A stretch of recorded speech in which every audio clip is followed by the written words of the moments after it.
السلام علیکم ورحمۃ اللہ وبرکاتہ، نحمده ونصلی علی رسولہ الکریم، اما بعد فاعوذ باللہ من الشیطان الرجیم، بسم اللہ الرحمن الرحیم، رب اشرح لی صدری ویسر لی امری واحلل عقدۃ من لسانی یفقہوا قولی۔ 22واں پارہ شروع کرتی ہوں اللہ کے نام سے جو بے انتہا مہربان نہایت رحم فرمانے والا ہے۔ وَمَن يَقْنُتْ مِنكُنَّ لِلَّهِ وَرَسُولِهِ وَتَعْمَلْ صَالِحًا نُؤْتِهَا أَجْرَهَا مرتين وَأَعْتَدْنَا لَهَا رِزْقًا كَرِيمًا۔ اور تم میں سے جو اللہ اور اس کے رسول کی اطاعت کرے گی اور نیک عمل کرے گی اس کو ہم دگنا اجر دیں گے، اور ہم نے اس کے لیے رزق کریم مہیا کر رکھا ہے۔ ازواج مطہرات سے خطاب ہے۔ پیچھے بات ہوئی تھی کہ اے نبی کی بیویوں، تم میں سے جو کوئی سری فحش حرکت کا ارتکاب کرے گی اسے دگنا عذاب دیا جائے گا، اس کی سزا دگنی ہوگی۔ اور یہاں پر کہا جا رہا ہے کہ اگر وہ نیک کام کرے گی تو اس کے لیے اجر بھی دگنا ہوگا۔ اس کی وجہ یہ ہے کہ بلند مرتبہ لوگوں کی غلطیاں بھی بڑی ہوتی ہیں اور نیکیاں بھی بڑی ہوتی ہیں۔ کیوں؟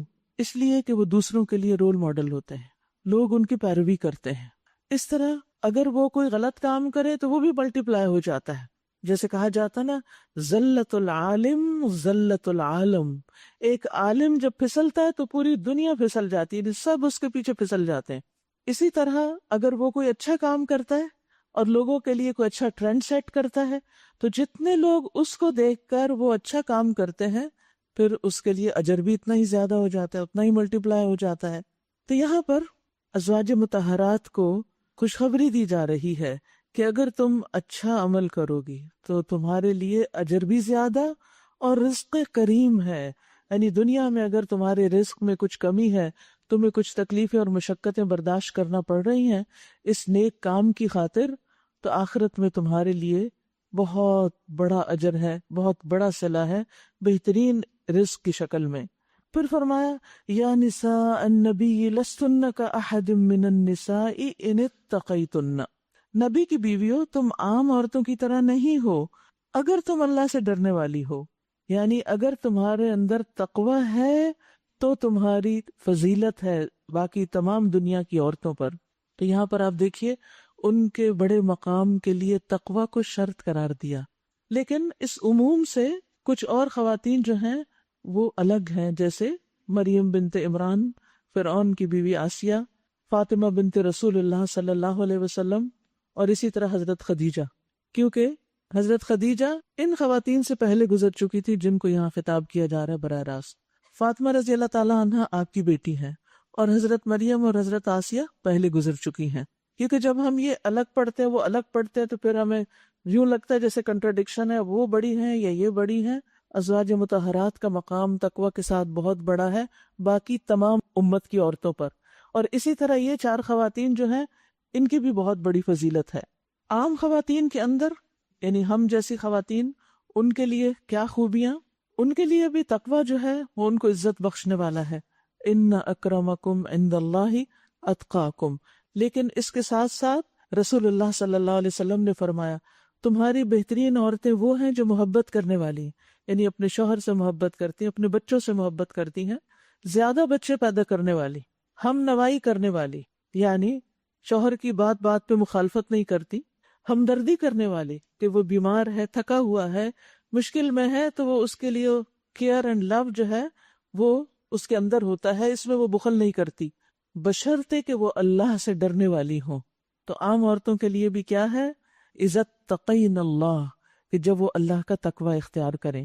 ابن عباس کہتے ہیں کہ میں نہیں دیکھتا کہ کوئی شخص اس آیت پر عمل کرتا ہے ان اکرمکم عند اللہ اتقاکم، اور پھر ایک شخص جو دوسرے آدمی سے کہتا ہے میں تجھ سے زیادہ معزز ہوں، حالانکہ کوئی بھی شخص اللہ کے تقوی کے سوا کسی اور وجہ سے معزز اور مکرم نہیں ہو سکتا۔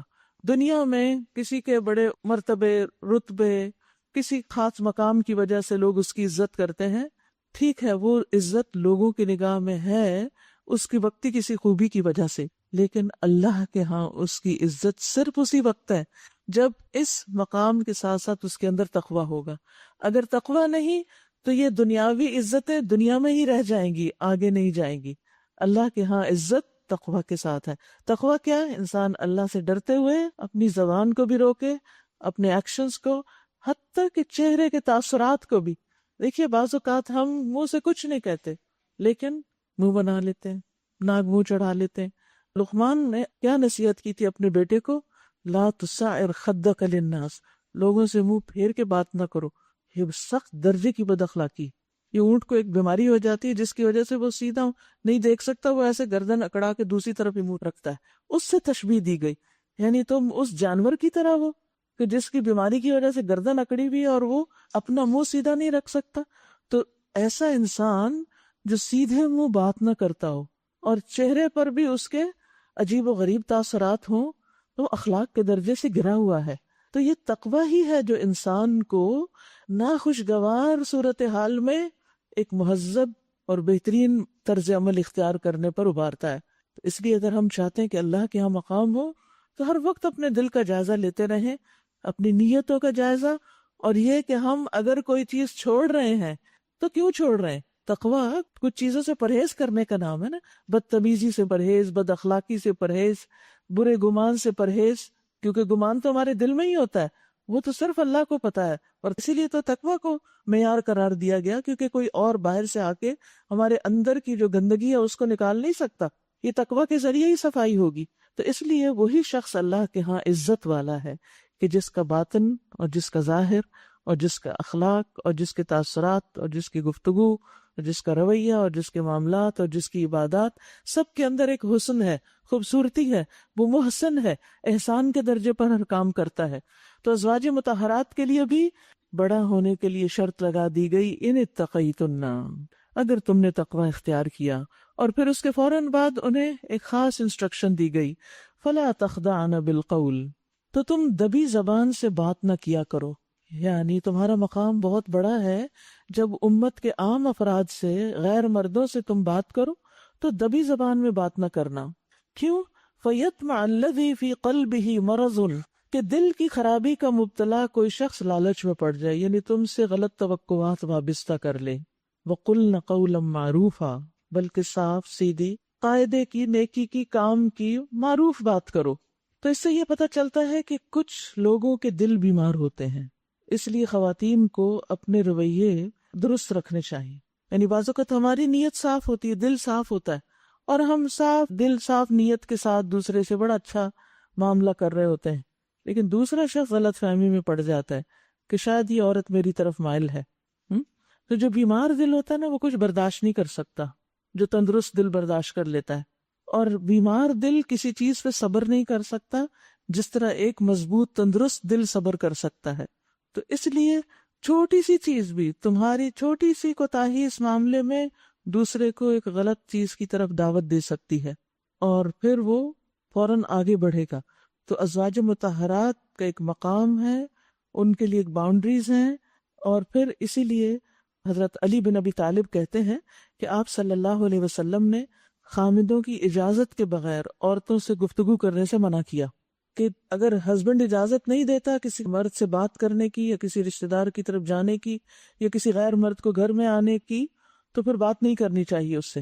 یعنی اس معاملے میں عورت کو بہت احتیاط برتنی چاہیے، کہیں ایسا نہ ہو کہ شوہر شک میں مبتلا ہو جائے، اور مرد جب اپنی بیوی کے بارے میں شک کرتا ہے تو پھر معاملات بہت خراب ہو جاتے ہیں۔ تو ان چیزوں سے بچنے کی ضرورت ہے کہ جس سے معاملات خراب ہوتے ہوں، گھر کی بنیادیں کمزور پڑتی ہوں۔ اور پھر یہاں پر یہ کہا گیا کہ قُلْنَا قَوْلًا مَعْرُوفًا، جب یہ کہا کہ دبی زبان میں بات نہ کرو تو اس کا یہ مطلب نہیں کہ سختی سے بات کرو، یہ معنی نہیں اس سے نکلتا۔ اس کا مطلب یہ ہے کہ قُلْنَا قَوْلًا مَعْرُوفًا، معروف طریقے سے بات کرو، نہ دبی زبان میں، نہ سخت کرخت انداز میں، بلکہ ایک نارمل انداز میں کہ جس میں انسان کام کی بات کرتا ہے۔ اور سب کو پتا ہے کہ کام کی بات کس طرح ایک فرم لہجے میں کی جاتی ہے، بدتمیزی سے نہیں کی جاتی، آرام سے کی جاتی ہے، تاکہ دوسرا شخص اسی کام اور اسی بات اور اسی موضوع پر فوکس کرے، ادھر ادھر کی بات نہ کرے، ہنسی مذاق اور غیر ضروری باتیں اور لغویات میں نہ پڑے۔ اور اس میں آپ دیکھیے کہ پھر کنجی عورت کو دے دی گئی کہ تم نے اپنے آپ کو بچا کے رکھنا ہے تاکہ کوئی اور تمہاری طرف نہ بڑھ سکے۔ اور ازواج مطہرات جو تھی وہ امت کی مائیں بھی تھیں، اسی وجہ سے جب کوئی ان کے پاس کوئی مسئلہ لے کر آتا، سوال لے کر آتا، تو وہ ان سے بات کرتی تھی. یہ نہیں کہ انہوں نے بات چیت چھوڑ دی تھی کہ آواز کا پردہ ہے اور ہم کسی سے بات نہیں کریں گے. ابو موسیٰ کہتے ہیں کہ میں حضرت عائشہ کی خدمت میں حاضر ہوا، میں نے اجازت مانگی تو مجھے اجازت مل گئی. میں نے کہا اے ام المومنین، میں آپ سے ایک چیز کے بارے میں پوچھنا چاہتا ہوں اور مجھے شرم بھی آ رہی. تو انہوں نے کہا جو بات تم اپنی جنم دینے والی ماں سے پوچھ سکتے ہو وہ تم مجھ سے بھی پوچھ سکتے ہو، اس میں شرم نہ کرو کیونکہ میں بھی تمہاری ماں ہوں. تو اسی لیے نبی صلی اللہ علیہ وسلم کی وفات کے بعد ازواج مطہرات کو کسی سے شادی کی اجازت نہیں تھی، اور وہ مردوں کے لیے ایسی ہی تھی جیسے ان کی سگی مائیں ہوتی ہیں. تو ماں کے ساتھ بات کرتے ہوئے انسان کے اندر ایک احترام بھی ہوتا ہے اور اس کے اندر برے خیالات نہیں ہوتے. تو یہ ایک تقدس کا رشتہ قائم کر دیا گیا. ماں کا رشتہ تقدس کا رشتہ ہوتا ہے مردوں کے لیے. تو اس رشتے میں بھی ایک پاکیزگی پیدا کر دی گئی. حالانکہ آپ دیکھیں کہ حضرت عائشہ تو ایک ٹین ایجر تھی، ابھی عمر میں تو بہت چھوٹی تھی، لیکن رتبہ ان کا ماں جیسا تھا. تو اس میں آپ دیکھیے کہ یہ تو ازواج مطہرات کا معاملہ تھا جس سے ہمیں اپنے طرز عمل کے لیے ایک روشنی ملتی ہے کہ ہم جب بات کریں مردوں سے تو کس طریقے سے کریں. اور پھر دوسرا یہ ہے کہ ان تمام امور سے بچیں جو انسان کی ازدواجی زندگی میں خلل ڈالنے والے ہوں. پھر فرمایا وَقَرْنَ فِي بُيُوتِكُنَّ، اور اپنے گھروں میں ٹک کر رہو. یعنی ازواج مطہرات کے لیے ان کے گھروں میں ہی رہنے کی بات کی گئی، لیکن ضرورت کے تحت وہ گھر سے باہر نکل سکتی تھی. یہ نہیں کہ انہیں گھروں میں قید کر دیا گیا. قرنا کا لفظ ہے نا قرار سے ہے، یعنی تمہارا اصل مقام اور اصل جگہ گھر ہے. وَلَا تَبَرَّجْنَ تَبَرُّجَ الْجَاهِلِيَّةِ الْأُولَى، اور سابق دور جاہلیت کی سی سج دھج نہ دکھاتی پھرو. یعنی جس طرح دور جاہلیت میں خواتین اپنے حسن کو، اپنے بیوٹی کو، اپنے سینے کو، اپنے جسم کی فٹنس کو ظاہر کیا کرتی تھی مختلف انداز میں لباس اور زیور کے ساتھ، تم وہ طریقے اختیار نہیں کرو گی.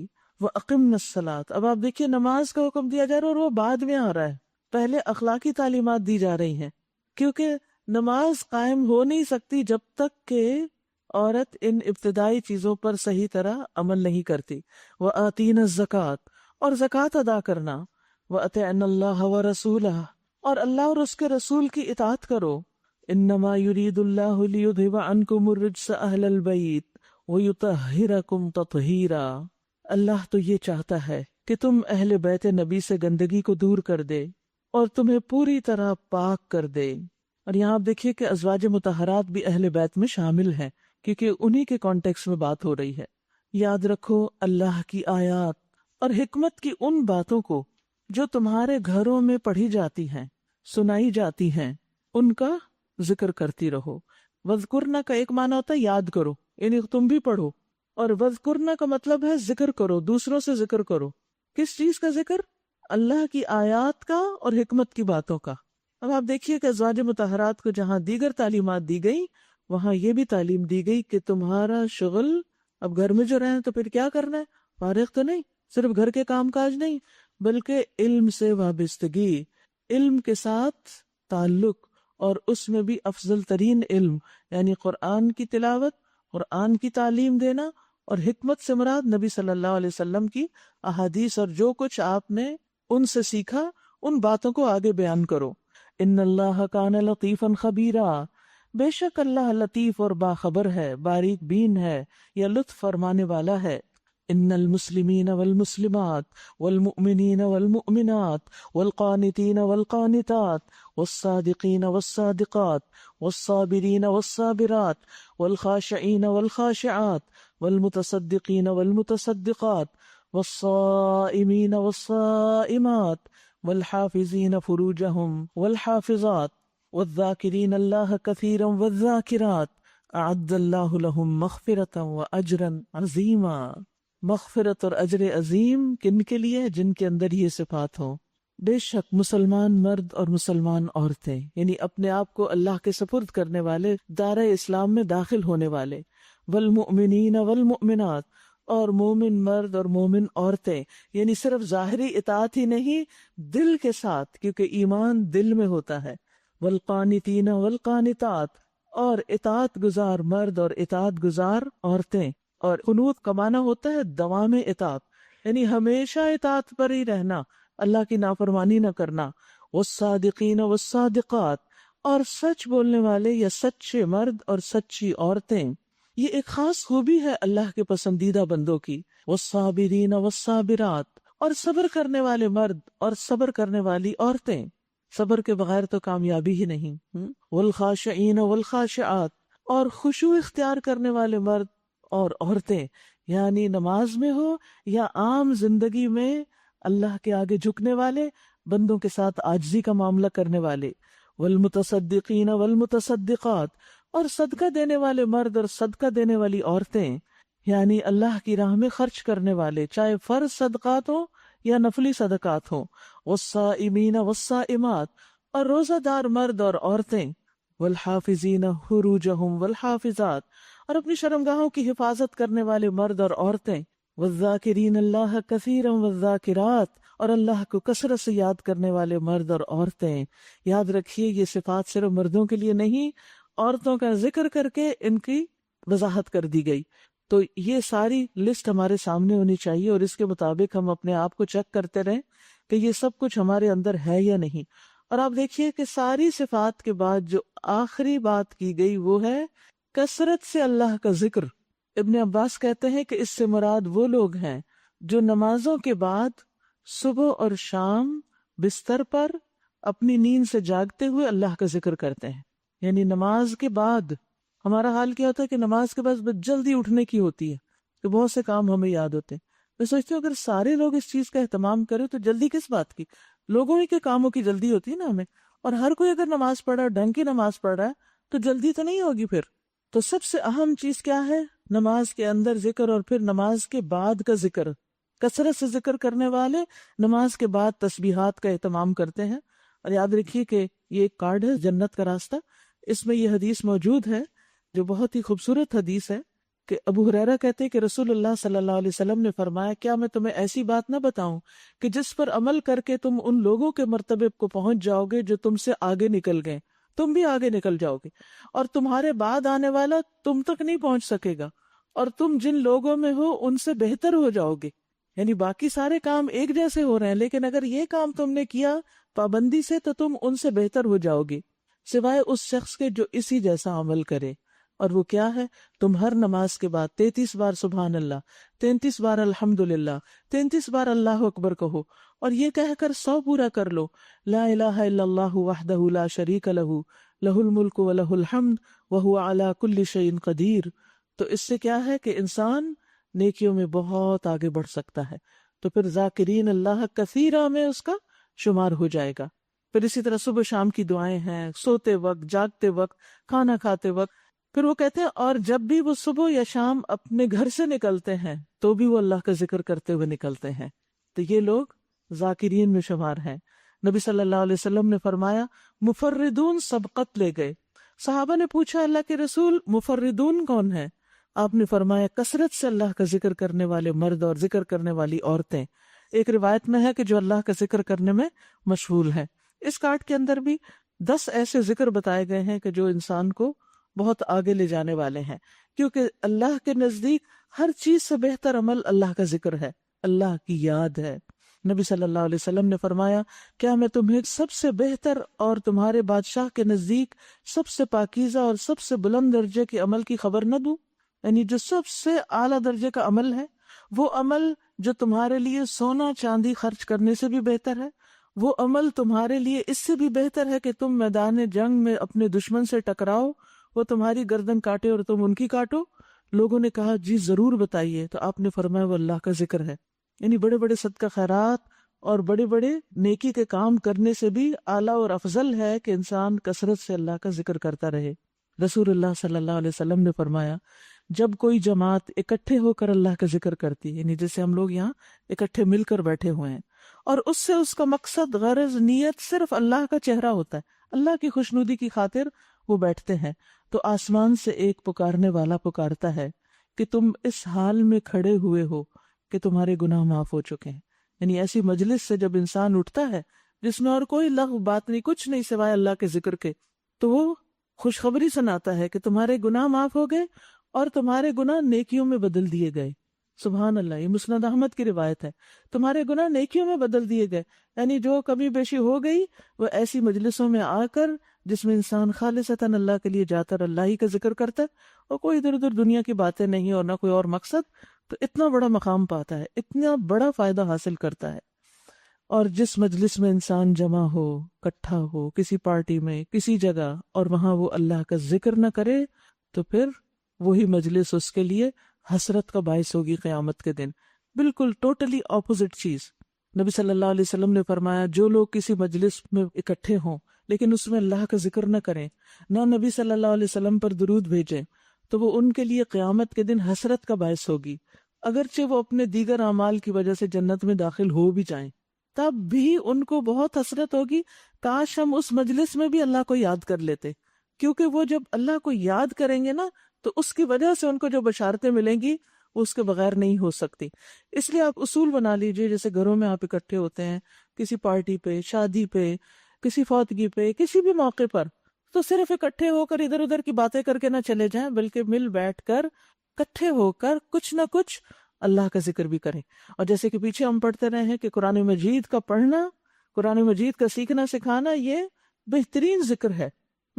انا انزلنا الیک الذکر، تو یہ ذکر جو ہے یہ قرآن ہے، یعنی کئی جگہ پر قرآن مجید میں قرآن کو ذکر کہا گیا، تو قرآن کی تلاوت اور قرآن کا پڑھنا اور سیکھنا اور سکھانا، اس کا کچھ نہ کچھ اہتمام کرنا چاہیے۔ الحمدللہ کافی اس کا ٹرینڈ بھی سیٹ ہو گیا، لیکن صرف بڑے بڑے مقامات پر نہیں، گھروں کو بھی قبرستان نہ بنائیں۔ گھروں کے اندر اپنے بچوں کے ساتھ خود بیٹھ کر، چاہے وہ کسی اسلامی اسکول میں جاتے ہوں، چاہے وہ کسی اسلامی ادارے میں جاتے ہوں، پھر بھی جو آپ ان کے ساتھ بیٹھ کر اللہ کا ذکر کر سکتے ہیں، اللہ کی باتیں کر سکتے ہیں، قرآن مل کے پڑھ سکتے ہیں، یعنی تلاوت صرف نہیں بلکہ کچھ اس میں سے ترجمہ اور معنی، چاہے تھوڑا سا ہی کیوں نہ ہو، ایک آیت سے ہی کیوں نہ شروع ہو، تو اس سے آپ دیکھیں گے کہ گھر والوں کے اندر ایک محبت پیدا ہونے لگے گی، آپس کا عزت احترام پیدا ہونے لگے گا، اور اللہ کی رحمتیں نازل ہوں گی۔ تو یہ اجتماعی ذکر جو ہے اس کی اپنی خاص فضیلت ہے، اس کو نہیں چھوڑنا چاہیے، کیونکہ یہاں ذاکرین اللہ کثیرا والذاکرات جمع کا صیغہ استعمال ہو رہا ہے۔ اعد اللہ لہم مغفرۃ واجرا عظیما، اللہ نے ان کے لیے مغفرت اور بہت بڑا اجر مہیا کر رکھا ہے۔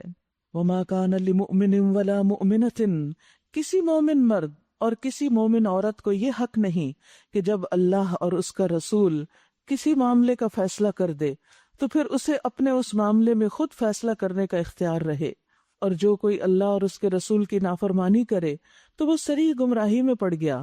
اے نبی صلی اللہ علیہ وسلم، یاد کیجئے وہ موقع جب تم اس شخص سے کہہ رہے تھے، اشارہ ہے حضرت زید بن حارثہ کی طرف، جس پر اللہ نے اور تم نے احسان کیا تھا، کیونکہ غلام تھے، آپ نے ان کو آزاد کر کے اپنا منہ بولا بیٹا کہا، اور ان سے بہت محبت بھی کرتے تھے کہ اپنی بیوی کو نہ چھوڑو۔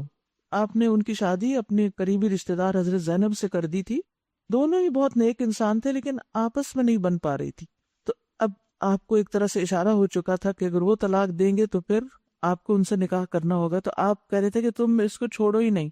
اور ویسے بھی انسان جب کئی طلاق کی بات ہوتی ہے تو کیا چاہتا ہے کہ طلاق نہ ہو، کوئی بھی شخص طلاق کو پسند نہیں کرتا ہے۔ جب بھی کوئی ایسا جھگڑے کا کیس آپ کے پاس آئے تو آپ کیا سمجھاتے ہیں؟ چاہے اپنے بچے ہوں، چاہے کوئی رشتہ دار ہوں یا کوئی غیر ہوں، سب کو یہ سمجھاتے ہیں کہ یہ برا راستہ ہے، اس کو نہ اختیار کرو، اللہ یہ کہ کوئی اور راستہ ہے ہی نہیں اس کے سوا، پھر اور بات ہے۔ اور اللہ سے ڈرو۔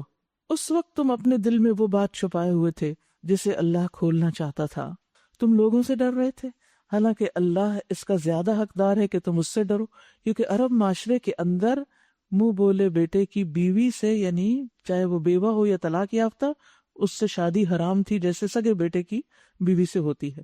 اللہ سبحانہ تعالیٰ جاہلیت کی اس رسم کو آپ کے ذریعے توڑنا چاہتا تھا، تو اس لیے اللہ تعالیٰ کا ارادہ کیا تھا کہ زید ان کو چھوڑیں اور نبی صلی اللہ علیہ وسلم ان سے نکاح کریں اور اس رسم کو ختم کریں۔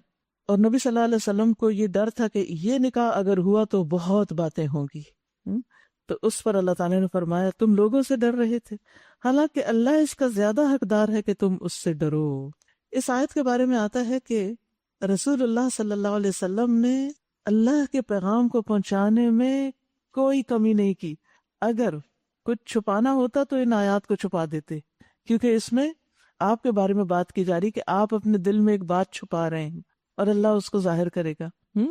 حضرت عائشہ کہتی ہیں کہ جو شخص بھی تم سے یہ کہے کہ اللہ نے محمد صلی اللہ علیہ وسلم پر جو بھی نازل کیا تھا آپ نے اس میں سے کچھ چھپا لیا، یعنی سارا دین نہیں پہنچایا، تو یقیناً اس نے جھوٹ بولا۔ اور اللہ تعالیٰ نے خود فرمایا یا ایھا الرسول بلغ ما انزل الیک من ربک، اے رسول پہنچا دیجئے جو بھی آپ کی طرف نازل کیا گیا آپ کے رب کی طرف سے۔ اور وہ کہتی ہیں کہ اگر کوئی آیت چھپانی ہوتی تو یہ آیت چھپاتے، اور اسی طرح بعض جگہ پر آتا ہے کہ عبس وتولی والی آیت آپ چھپا دیتے، لیکن آپ نے سب باتیں بعینہ ہی بیان کر دی۔ پھر فرمایا پھر جب زید اس سے اپنی حاجت پوری کر چکا ہے، یعنی خود اپنی مرضی سے طلاق دی، تو ہم نے اس متعلقہ خاتون کا تم سے نکاح کر دیا تاکہ مومنوں پر اپنے منہ بولے بیٹوں کی بیویوں کے معاملے میں کوئی تنگی نہ رہے جبکہ وہ ان سے اپنی حاجت پوری کر چکے ہوں، یعنی ایسی عورت سے نکاح کر سکتے ہیں۔ اور اللہ کا حکم تو عمل میں آنا ہی چاہیے تھا، نبی پر کسی ایسے کام میں کوئی رکاوٹ نہیں ہے جو اللہ نے اس کے لیے مقرر کر دیا ہو۔ یہی اللہ کی سنت ان سب انبیاء کے معاملے میں رہی ہے جو پہلے گزر چکے ہیں، اور اللہ کا حکم ایک قطعی طے شدہ فیصلہ ہوتا ہے۔ اللہ اکبر، یعنی جو چیز تقدیر میں ہوتی ہے وہ ہو کر رہتی ہے، انسان اس سے جتنا چاہے فرار حاصل کرے۔ تو کچھ چیزیں جو تقدیر کا حصہ ہوتی ہیں، اللہ کی حکمت پر مبنی ہوتی ہیں، ہمارے لیے ناپسندیدہ ہو سکتی ہیں، لیکن ان پر پھر کیا کرنا چاہیے؟ اگر وہ ہو جائیں صبر کرنا چاہیے کہ یہ اللہ کا فیصلہ تھا، ہو گیا، ایک ہونے والی بات ہی ہو گئی، کسی کی طلاق ہو گئی یا شادی ہو گئی یا کچھ اور ہو گیا، کوئی نقصان ہو گیا یا کوئی اسپیشل چائلڈ کسی کا ہے، اللہ کا فیصلہ نا، اللہ نے چنا ہے اس امتحان کے لیے، صبر پر اجر ہوگا۔ تو اس لیے اس معاملے میں انسان کو بہت زیادہ پھر جلنا کڑنا نہیں چاہیے، اپنے اوپر یعنی کہ روک لگا کر صبر کر کے زندگی کا سفر جاری رکھنا چاہیے۔ الذین یبلغون رسالات اللہ، یہ اللہ کی سنت ہے ان لوگوں کے لیے جو اللہ کے پیغامات پہنچاتے ہیں۔ یعنی بعض اوقات دین کا پیغام پہنچانے والوں کی زندگی میں کچھ ایسی چیزیں ہو جاتی ہیں کہ جن پر لوگ انگلیاں اٹھانے لگتے ہیں، حالانکہ وہ شریعت کے اعتبار سے کوئی ناجائز یا ناروا نہیں ہوتی، اور اسی سے ڈرتے ہیں۔ یعنی جو بھی اللہ کا پیغام پہنچاتا ہے، دین کی تبلیغ کرتا ہے، اسے سب سے زیادہ اللہ ہی سے ڈرنا چاہیے، اور اس سے نہیں ڈرنا چاہیے کہ لوگ کیا کہیں گے، کہ یہ تم نے اپنا کیا اولیاء بنا لیا، یہ تم کیا کر رہے ہو۔ اور ایک اللہ کے سوا کسی سے نہیں ڈرتے، وَلَا يَخْشَوْنَ أَحَدًا إِلَّا اللَّهُ۔ دیکھیے کتنی زیادہ اللہ کی خشیت کی یہاں بات ہو رہی ہے، وَيَخْشَوْنَهُ، اس سے ڈرتے ہیں، بات ختم نہیں۔ وَلَا يَخْشَوْنَ أَحَدًا إِلَّا اللَّهُ، دین کے داعیوں کو اللہ کے سوا کسی سے نہیں ڈرنا، تب یہ دین آگے پہنچتا ہے۔ اللہ کے رسول صلی اللہ علیہ وسلم ایسی آیات پر عمل بھی کرتے ہیں اور ان کو آگے بھی پہنچا دیتے ہیں، چاہے اس بات کی زد اپنی ذات پر ہی کیوں نہ پڑتی ہو۔ یعنی کسی کا ڈر اللہ کا پیغام پہنچانے میں مانے نہیں ہونا چاہیے، یہ دعویٰ کے بنیادی اصولوں میں سے ہے۔ وَكَفَى بِاللَّهِ حَسِيبًا، اور محاسبے کے لیے بس اللہ ہی کافی ہے، یعنی اللہ سبحانہ وتعالیٰ بندوں سے نبٹ لے گا، جو ناروا کسی پہ بات کریں گے اللہ ان کو سنبھالنے والا ہے۔ اسی لیے مومنوں کی صفت کیا ہے؟ وَلَا يَخَافُونَ لَوْمَةَ لَائِمٍ، کسی ملامت گر کی ملامت سے نہیں ڈرتے، جو اللہ کی اطاعت اور فرما برداری کا کام ہے اسے کر جاتے ہیں۔ اور یہ صرف دین کی دعوت میں ہی نہیں بلکہ عام زندگی میں بھی آپ دیکھیے کہ بعض اوقات ہم صرف کسی مجلس میں اس لیے نماز نہیں پڑھتے کہ لوگ کیا کہیں گے، کبھی بازار میں کسی ایسی جگہ پر ہوتے ہیں یا کسی ایسے ملک میں ہوتے ہیں، کبھی حجاب کا مسئلہ ہوتا ہے، کبھی نماز کا ہوتا ہے، کبھی دین کے کسی اور شاعر کا ہوتا ہے۔ تو جب اللہ کا حکم آ جاتا ہے نا، وہ تو پھر آ گیا نا، اس پر تو عمل کرنا ہی ہوگا۔ پھر فرمایا ما كان محمد ابا احد من رجالکم ولكن رسول اللہ وخاتم النبیین، لوگوں محمد صلی اللہ علیہ وسلم تمہارے مردوں میں سے کسی کے باپ نہیں ہے، یعنی آپ کا کوئی بیٹا آپ کی زندگی میں زندہ نہیں تھا، نہ اس کی کوئی آگے اولاد چلی، مگر وہ اللہ کے رسول اور خاتم النبیین ہیں۔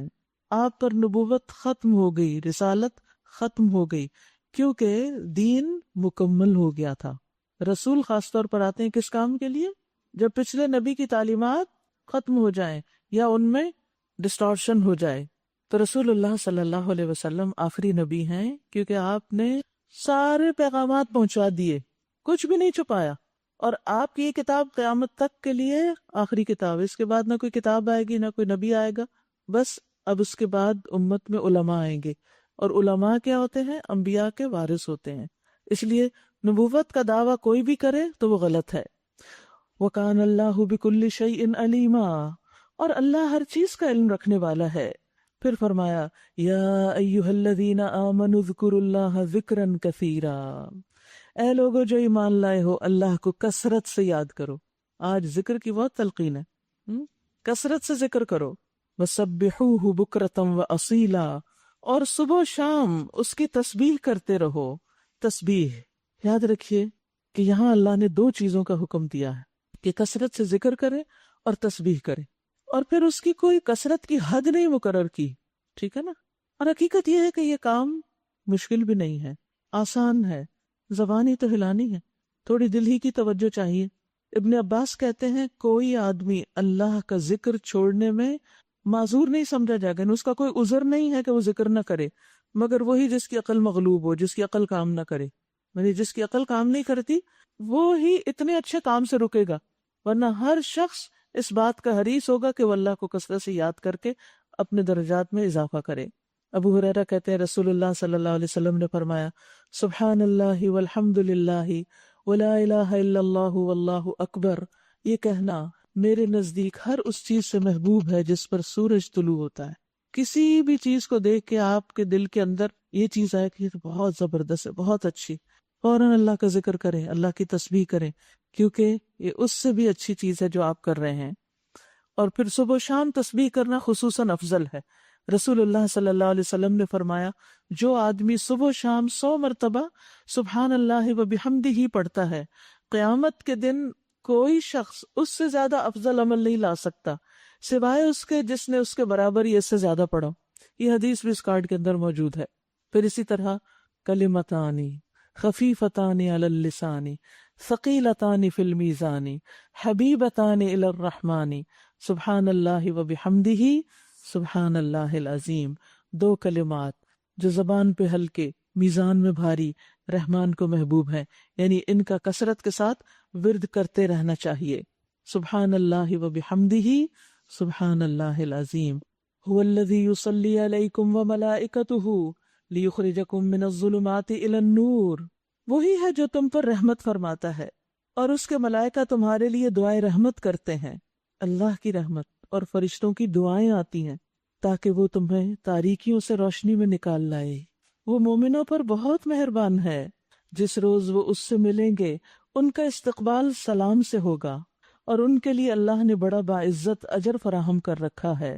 وَأَعَدَّ لَهُمْ أَجْرًا كَرِيمًا، اے نبی صلی اللہ علیہ وسلم ہم نے آپ کو بھیجا گواہ بنا کر، بشارت دینے والا اور ڈرانے والا بنا کر، اللہ کی اجازت سے اس کی طرف دعوت دینے والا بنا کر، اور روشن چراغ بنا کر کہ جس سے دور دور کے لوگ رہنمائی حاصل کریں، قیامت تک کے لوگ۔ اور خوشخبری دے دیجئے ان لوگوں کو جو ایمان لائے ہیں کہ ان کے لیے اللہ کی طرف سے بڑا فضل ہے۔ بہت خوبصورت آیت ہے۔ وَبَشِّرِ الْمُؤْمِنِينَ بِأَنَّ لَهُم مِّنَ اللَّهِ فَضْلًا كَبِيرًا، تو جو شخص مومن ہے، ایمان والا ہے، اس کے لیے اللہ کا بہت بڑا فضل ہے۔ ابن عطیہ کہتے ہیں کہ ہمیں ابی ابن کعب نے کہا کہ یہ آیت میرے نزدیک اللہ کی کتاب میں امید دلانے میں سب سے بڑی آیت ہے، کیونکہ اللہ تعالیٰ نے اپنے نبی کو حکم دیا کہ وہ مومنوں کو بشارت دیں کہ اللہ کے پاس ان کے لیے بہت بڑا فضل ہے۔ اور فضل کیا ہوتا ہے؟ حق سے زیادہ چیز، یعنی بہت بڑا انعام ہے۔ جیسے قرآن مجید میں آتا ہے نا والذین آمنوا وعملوا الصالحات فی روضات الجنات لہم ما یشاؤون عند ربہم ذالک هو الفضل الکبیر۔ یہ فضل کبیر کیا ہے؟ جنتوں کے باغ، اور ان کے لیے ان کے رب کے پاس وہ ہوگا جو وہ چاہیں گے، یہی بہت بڑا فضل ہے۔ اور حقیقت یہ ہے کہ دنیا میں ایمان سے بڑی دولت کوئی نہیں، اس لیے دنیا کی کسی بھی چیز پر اپنا ایمان قربان نہ کریں، اور ہرگز نہ دبیے کفار و منافقین سے۔ کوئی پرواہ نہ کیجیے ان کی اذیت رسانی کی، یعنی اگر وہ کچھ باتیں کریں، جھوٹا پروپیگنڈا تمہارے خلاف کریں تو ان باتوں کی پرواہ نہ کریں، اور بھروسہ کیجیے اللہ پر۔ اللہ ہی اس کے لیے کافی ہے کہ آدمی اپنے معاملات اس کے سپرد کر دے، اس کو وکیل بنا لے۔ اے لوگو جو ایمان لائے ہو، جب تم مومن عورتوں سے نکاح کرو اور پھر انہیں ہاتھ لگانے سے پہلے طلاق دے دو تو تمہاری طرف سے ان پر کوئی عدت لازم نہیں، یعنی اگر خلوت نہیں ہوئی تو عدت نہیں، جس کے پورا ہونے کا تم سے مطالبہ کیا جائے، لہٰذا انہیں کچھ مال دو اور بھلے طریقے سے رخصت کر دو۔ یعنی اگرچہ خلوت نہیں ہوئی، تم نے ان سے کوئی فائدہ نہیں اٹھایا، پھر بھی جب انہیں طلاق دو تو انہیں کچھ مال دے دو، کچھ گفٹ دو، اور اچھے طریقے سے، خوبصورتی سے، عزت و احترام کے ساتھ، بغیر کچھ باتیں سنائے عزت سے رخصت کر دو۔ یہ ہے عورت کا حق۔ اے نبی، ہم نے تمہارے لیے حلال کر دی تمہاری وہ بیویاں جن کے مہر تم نے ادا کیے ہیں، اور وہ عورتیں جو اللہ کی عطا کردہ لونڈیوں میں سے تمہاری ملکیت میں آئیں، اور تمہاری وہ چچا زاد اور پھپھی زاد اور مامو زاد اور خالہ زاد بہنیں جنہوں نے تمہارے ساتھ ہجرت کی ہے، یعنی ان سے نکاح ہو سکتا ہے، کیونکہ بہت سے معاشروں میں فرسٹ کزن جو ہے وہ بھائی کی طرح ہی شمار ہوتا ہے، اس سے شادی نہیں ہو سکتی، لیکن اللہ سبحانہ تعالیٰ نے اس کو واضح کر دیا کہ مامو زاد، چچا زاد، پھوپھی زاد سے نکاح ہو سکتا ہے۔ اور وہ مومن عورت جس نے اپنے آپ کو نبی کے لیے ہبہ کیا ہو، اگر نبی اسے نکاح میں لینا چاہیں، یہ رعایت خالصتاً آپ کے لیے ہے، دوسرے مومنوں کے لیے نہیں۔ یعنی آپ صلی اللہ علیہ وسلم کو متعدد وجوہات اور حکمتوں کی بنا پر زیادہ شادیوں کی اجازت دی گئی تھی۔ آپ آخری نبی ہیں، جو پیغام آپ دینا چاہتے ہیں خواتین کے لیے، وہ بہت سی خواتین کے ذریعے آگے پہنچے، اور اس کے علاوہ بھی کئی حکمتیں تھیں جن کی تفصیلات آپ کو، ایک میرا لیکچر ہے رسول اللہ کی شادیاں، یعنی اتنی زیادہ شادیاں کیوں آپ نے کی، اس کے پیچھے کیا حکمت تھی، کیا لاجک تھی، اس کی ڈیٹیل آپ کو وہاں سے مل جائے گی۔ قد علمنا ما فرضنا علیہم فی ازواجہم، ہمیں معلوم ہے کہ عام مومنوں پر ان کی بیویوں اور لونڈیوں کے بارے میں ہم نے کیا حدود عائد کی ہیں، تمہیں ان حدود سے ہم نے اس لیے مستثنیٰ کیا تاکہ تمہارے اوپر کوئی تنگی نہ رہے، اور اللہ غفور الرحیم ہے۔ آپ کو اختیار دیا جاتا ہے کہ اپنی بیویوں میں سے جس کو چاہیں اپنے سے الگ رکھیں، جسے چاہیں اپنے ساتھ رکھیں، اور جسے چاہیں الگ رکھنے کے بعد اپنے پاس بلا لیں۔ اس معاملے میں آپ پر کوئی مضائقہ نہیں، لیکن آپ جانتے ہیں کہ نبی صلی اللہ علیہ وسلم نے اس رخصت کے باوجود سب کو ساتھ رکھا اور ان کے لیے باریاں مقرر کی۔ اس طرح زیادہ متوقع ہے کہ ان کی آنکھیں ٹھنڈی رہیں گی، یعنی وہ آپ سے ناراض نہیں ہوں گی، اور نہ وہ رنجیدہ ہوں گی، کیونکہ یہ اللہ کا حکم ہے، اللہ کی طرف سے اجازت ہے، اور جو کچھ بھی آپ انہیں دیں گے وہ اس پر راضی رہیں گی۔ اللہ جانتا ہے جو کچھ تم لوگوں کے دلوں میں ہے، یعنی نبی صلی اللہ علیہ وسلم کے بارے میں کیا سوچ رہے ہو، اللہ کو تمہارے دلوں کا حال پتہ ہے، اور اللہ علیم و حلیم ہے۔ اس کے بعد تمہارے لیے دوسری عورتیں حلال نہیں ہیں، اور نہ اس کی اجازت ہے کہ ان کی جگہ اور بیویاں لے آؤ، خواہ ان کا حسن تمہیں کتنا ہی پسند ہو، البتہ لونڈیوں کی تمہیں اجازت ہے، اللہ ہر چیز پر نگران ہے۔ یا ایھا الذین آمنو، اے لوگو جو ایمان لائے ہو، نبی کے گھروں میں بلا اجازت نہ چلے آیا کرو، نہ کھانے کا وقت تاکتے رہو کہ عین کھانے کے وقت تم ان کے گھر چلے جاؤ کہ کچھ پکا ہوگا تو ہم بھی کھا لیں گے۔ ہاں، اگر تمہیں کھانے پر بلایا جائے تو ضرور آؤ، یعنی دعوت قبول کرو، مگر جب کھانا کھا لو تو منتشر ہو جاؤ، یعنی کھانا کھاتے ہی پھر چلے جاؤ، باتیں کرنے میں نہ لگے رہو۔ تمہاری یہ حرکتیں نبی کو تکلیف دیتی ہیں، مگر وہ شرم کی وجہ سے کچھ نہیں کہتے۔ اب دیکھیے کہ آپ صلی اللہ علیہ وسلم کے اوپر کتنی ذمہ داریاں تھیں اور کتنے فرائض سے جو آپ کو ادا کرنے تھے، ہم سے تو زیادہ کام تھے جو آپ کے ذمہ تھے، تو آپ کا وقت ضائع کرنا بھی ایک بہت بڑا جرم تھا۔ اور خصوصاً دعوت کے موقع پر آپ دیکھیے کہ جب کسی کو بلایا جاتا ہے تو پھر اس کے جانے کے بعد بھی بہت سا کام باقی ہوتا ہے، اور اگر کوئی کھانے کے بعد دیر تک بیٹھا رہے اور آپس میں گپ شپ کرتے رہیں، گھر والوں کی تکلیف کو نہ دیکھیں کہ انہیں ابھی مزید کیا کچھ سمیٹنا ہے، کتنا کام کرنا ہے، تو یہ عام لوگوں کے لیے بھی تکلیف دہ ہے، تو نبی صلی اللہ علیہ وسلم کے لیے کتنا تکلیف دہ ہو سکتا ہے۔ لیکن اس کے باوجود وہ شرم کی وجہ سے کچھ نہیں کہتے، اور اللہ حق بات کہتے نہیں شرماتا۔ نبی کی بیویوں سے اگر تمہیں کچھ مانگنا ہو تو پردے کے پیچھے سے مانگا کرو، یہ تمہارے اور ان کے دلوں کی پاکیزگی کے لیے زیادہ مناسب طریقہ ہے۔ تمہارے لیے یہ ہرگز جائز نہیں کہ اللہ کے رسول کو تکلیف دو، اور نہ یہ جائز ہے کہ ان کے بعد ان کی بیویوں سے نکاح کرو، اللہ کے نزدیک یہ بہت بڑا گناہ ہے۔ تم خواہ کوئی بات ظاہر کرو یا چھپاؤ، اللہ کو ہر بات کا علم ہے۔ ازواج نبی کے لیے اس میں کوئی مذائقہ نہیں ہے کہ ان کے باپ، ان کے بیٹے، ان کے بھائی، ان کے بھتیجے، ان کے بھانجے، ان کے میل جول کی عورتیں اور ان کے مملوک گھروں میں آئیں۔ اے عورتوں، تمہیں اللہ کی نافرمانی سے پرہیز کرنا چاہیے، اللہ ہر چیز پر نگاہ رکھتا ہے۔ یہاں آپ دیکھیے کہ جہاں پردے کی حدود و قیود بتائی گئیں، وہاں پھر تقوی کا ریمائنڈر دیا گیا ہے۔ ان اللہ وملائکتہ یصلون علی النبی یا ایھا الذین آمنوا صلوا علیہ وسلموا تسلیما۔ اللہ اور اس کے ملائکہ نبی صلی اللہ علیہ وسلم پر درود بھیجتے ہیں۔ اے لوگو جو ایمان لائے ہو، تم بھی ان پر درود و سلام بھیجو۔ اللہ کے ذکر کے ساتھ ساتھ نبی صلی اللہ علیہ وسلم پر درود بھیجنے کی بھی تاکید کی جا رہی ہے۔ اس سلسلے میں اگر آپ مزید ڈیٹیلز اور تفصیلات اور احادیث پڑھنا چاہیں تو اس پیمفلٹ میں موجود ہیں درود و سلام کے۔ یاد رکھیے کہ نبی صلی اللہ علیہ وسلم کی جو محنتیں تھی اور خدمات تھی، ان کے عوض آپ کا مقام اور درجہ بھی بہت بلند کیا گیا۔ اللہ سبحانہ وتعالیٰ کے آپ خصوصی بندے تھے، اللہ کے محبوب تھے، لہٰذا اللہ سبحانہ وتعالیٰ آپ پر اپنی رحمتیں نازل کرتے ہیں۔ وہ ملائکتہ، اور ملائکہ بھی آپ کے لیے دعائیں کرتے ہیں رحمت کی۔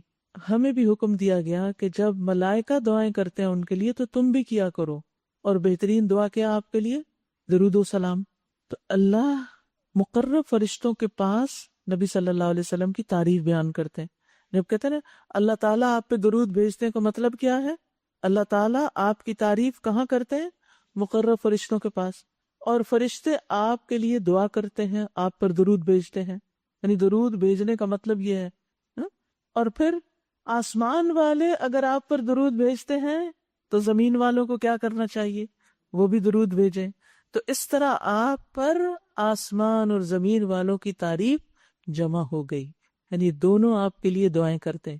یاد رکھیے کہ جو شخص اللہ کے راستے میں قربانیاں زیادہ کرتا ہے، محنت زیادہ کرتا ہے، اس کے لیے دعائیں بھی زیادہ ہوتی ہیں اور اس کے درجے بھی اتنے ہی بلند ہوتے ہیں۔ اس لیے ہمیں اخلاص کے ساتھ اللہ کی طرف بڑھتے رہنا چاہیے۔ اور آپ دیکھیں گے کہ آپ خلق خدا کی خدمت کا جب کوئی کام کریں گے، ان کو دین سکھائیں گے یا دین کی طرف لائیں گے، تو ان کے دلوں میں آپ کی محبت بھی ہوگی اور ان کی دعائیں بھی آپ کو ملے گی۔ یاد رکھیے کہ درود شریف پڑھنا اتنی فضیلت کی چیز ہے کہ اس کی وجہ سے انسان کی ساری حاجتیں، دعائیں، ضرورتیں پوری ہو جاتی ہیں۔ ایک شخص نے عرض کیا، اے اللہ کے رسول صلی اللہ علیہ وسلم، کیا میں اپنی دعا کا 1/3 حصہ آپ پر درود پڑھنے کے لیے مقرر کر دوں؟ یعنی مثلاً اگر 9 منٹ کوئی دعا کرتا ہے تو 3 منٹ صرف درود ہی پڑھتا رہے، فار ایگزامپل 1/3 کا یہ مطلب ہے۔ آپ نے فرمایا ہاں اگر چاہو۔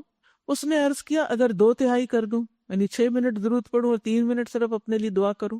آپ نے فرمایا ہاں اگر تم چاہو۔ اس نے کہا اگر میں ساری دعا درود ہی کر لوں، یعنی 9 منٹ درود شریف ہی پڑھ لوں؟ تو آپ نے فرمایا پھر تو اللہ تمہاری دنیا اور آخرت کے غم اور فکر کے لیے تمہیں کافی ہو جائے گا۔ غموں کا علاج ہے درود کا پڑھنا، اللہ کی رحمت کا فوری حصول ہے۔ رسول اللہ صلی اللہ علیہ وسلم نے فرمایا جو شخص میری امت میں مجھ پر اخلاص سے دل سے، اخلاص، پھر دیکھیے اصل قیمت اخلاص کی ہے، اخلاص سے دل سے ایک بار درود پڑھے گا تو اللہ تعالیٰ اس وجہ سے اس پر 10 رحمتیں نازل کرے گا۔ آپ درود پڑھنا شروع کریں، ساتھ ہی رحمتیں آنی شروع ہو جائیں گی، اور اس کی وجہ سے اس کے 10 درجے بلند فرمائے گا، اس کے لیے 10 نیکیاں لکھے گا، 10 گناہ معاف کر دے گا۔ کتنی برکتیں ہیں درود پڑھنے کے ساتھ۔ آپ صلی اللہ علیہ وسلم نے یہ بھی فرمایا وہ آدمی جس کے سامنے میرا تذکرہ کیا گیا اور وہ مجھ پر درود بھیجنا بھول گیا تو اس نے جنت کا راستہ خطا کر دیا، یعنی بہت بڑا نقصان کیا اپنا درود نہ پڑھ کر۔ حضرت علی کہتے ہیں ہر دعا روک دی جاتی ہے یہاں تک کہ محمد صلی اللہ علیہ وسلم پر درود پڑھا جائے۔ اور درود میں ایک تو درود ابراہیمی ہے اور اس کے علاوہ مختصر درود جو ہے، اللہم صلی علی محمد وعلی آل محمد، اللہم صلی علی محمد النبی الامی وعلی آل محمد۔ تو یہ احادیث کی کتابوں میں مختصر درود بھی ملتے ہیں اور اس پمفلٹ میں بھی آپ کو ملیں گے انشاءاللہ، اردو میں بھی ہے اور انگلش میں بھی ہے یہ۔ تو ایک طرف وہ لوگ ہیں جو آپ پر درود بھیجتے ہیں اور دوسری طرف وہ جو آپ کو دکھ دیتے ہیں۔ فرمایا جو لوگ اللہ اور اس کے رسول کو اذیت دیتے ہیں ان پر دنیا اور آخرت میں اللہ نے لعنت فرمائی ہے اور ان کے لیے رسوا کن عذاب مہیا کر دیا ہے۔ اور جو لوگ مومن مردوں اور عورتوں کو بے قصور اذیت دیتے ہیں انہوں نے ایک بڑے بہتان اور سری گناہ کا وبال اپنے سر لیا ہے۔ تو یاد رکھیے کہ کسی کے اوپر بہتان لگانا، الزام لگانا یہ چھوٹا جرم نہیں، بہت بڑا گناہ ہے، اس سے بچنے کی ضرورت ہے۔ پھر فرمایا یا ایھا النبی قل لازواجک وبناتك ونساء المؤمنين يدنين عليهن من جلابيبهن ذلك أدنى أن يعرفن فلا يؤذين وكان الله غفورا رحيما۔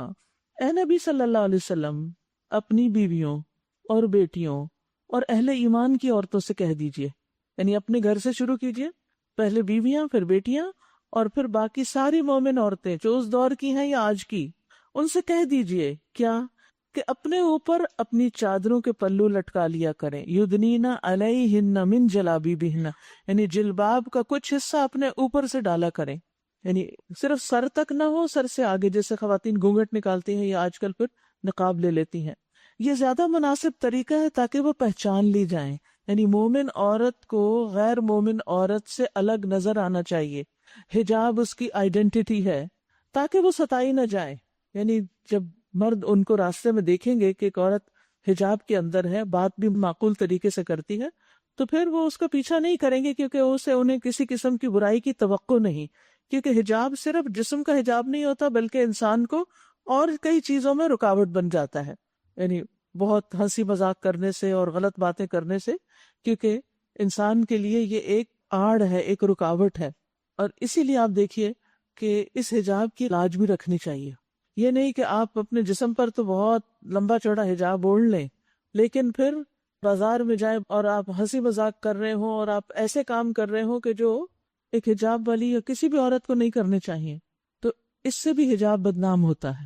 اور اس کے بعد فرمایا کہ اللہ غفور الرحیم ہے، یعنی یہ طریقہ اختیار کریں اور پھر کوئی کمی بیشی ہو جائے تو اللہ تعالیٰ معاف کر دے گا۔ اور ہمارے عموماً خواتین کیا کہتی ہیں، کوئی بات نہیں، کیا یا نہیں کیا اللہ غفور الرحیم ہے، یہاں حکم سنانے کے بعد اللہ کے غفور الرحیم ہونے کا ذکر کیا جا رہا ہے۔ اگر منافقین اور وہ لوگ جن کے دلوں میں خرابی ہے اور وہ جو مدینہ میں ہجان انگیز افواہیں پھیلاتے ہیں اپنی حرکتوں سے باز نہ آئے تو ہم ان کے خلاف کارروائی کرنے کے لیے آپ کو اٹھا کھڑا کریں گے، پھر وہ اس شہر میں مشکل سے ہی تمہارے ساتھ رہ سکیں گے۔ مدینہ میں مسلمانوں کے علاوہ منافق بھی رہتے تھے جو اپنے آپ کو مسلمان کہتے تھے لیکن وہ اندر سے نہیں تھے آپ کے ساتھ۔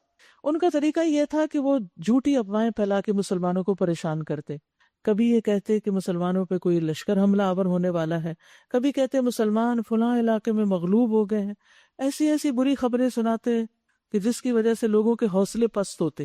تو یہ جو حوصلے کی پستی اور بزدلی ہے، انسان کا جب مرائل ڈاؤن ہو جاتا ہے تو پھر وہ کوئی بڑا کام نہیں کر سکتا، آگے نہیں نیکی میں بڑھ سکتا۔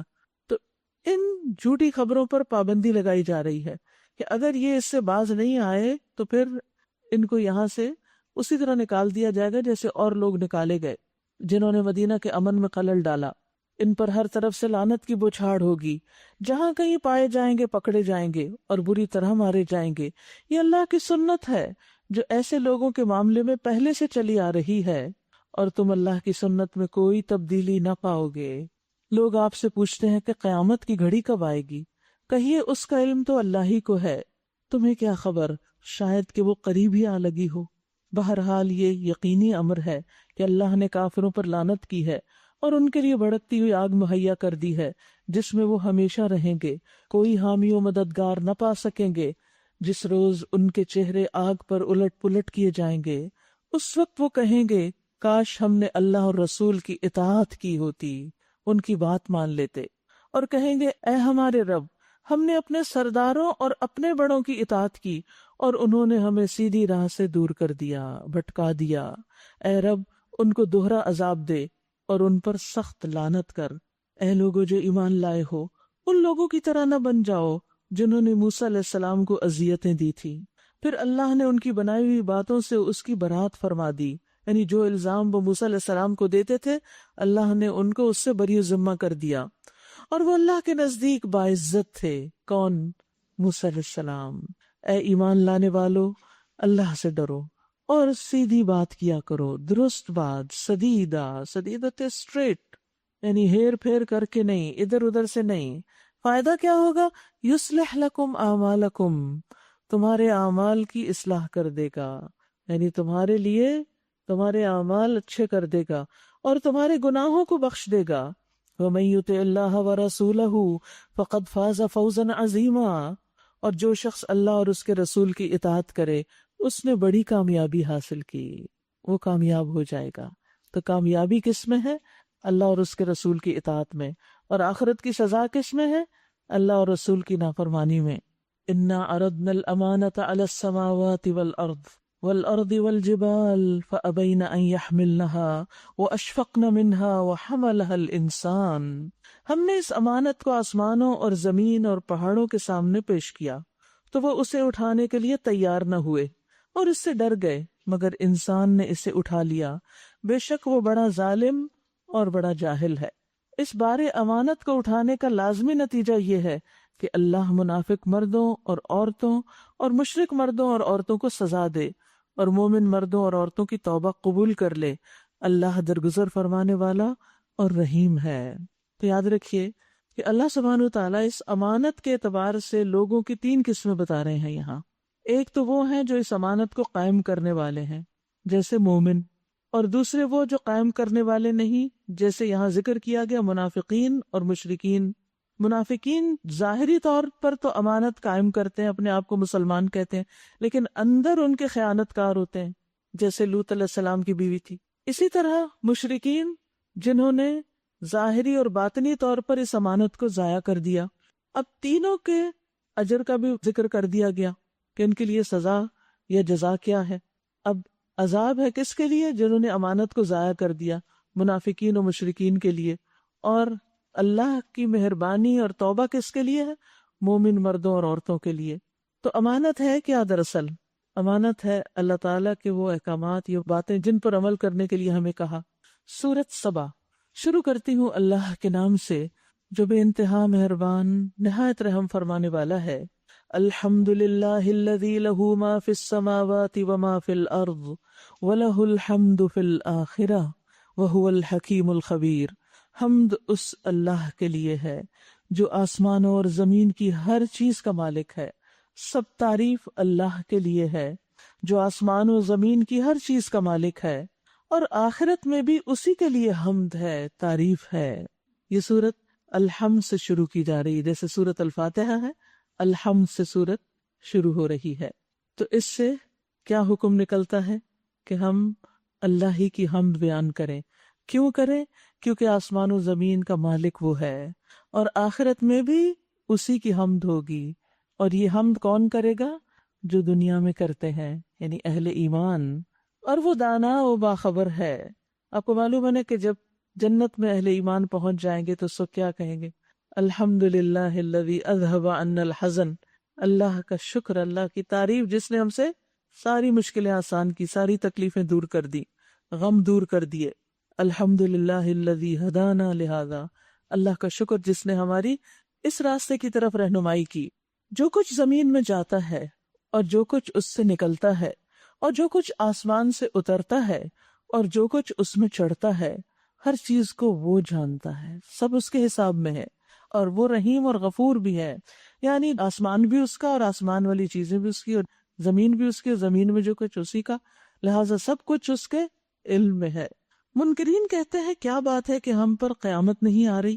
کہیے قسم ہے میرے عالم الغیب رب کی، وہ تم پر آ کر رہے گی۔ اس سے ذرہ برابر کوئی چیز نہ آسمانوں میں چھپی ہوئی ہے نہ زمین میں، کیونکہ سب کچھ اسی کا ہی ہے، نہ ذرے سے بڑی اور نہ اس سے چھوٹی، ذرے سے بھی چھوٹی چیز، سب کچھ ایک نمایاں دفتر میں درج ہے۔ اور یہ قیامت اس لیے آئے گی کہ جزا دے اللہ ان لوگوں کو جو ایمان لائے اور نیک عمل کرتے رہے۔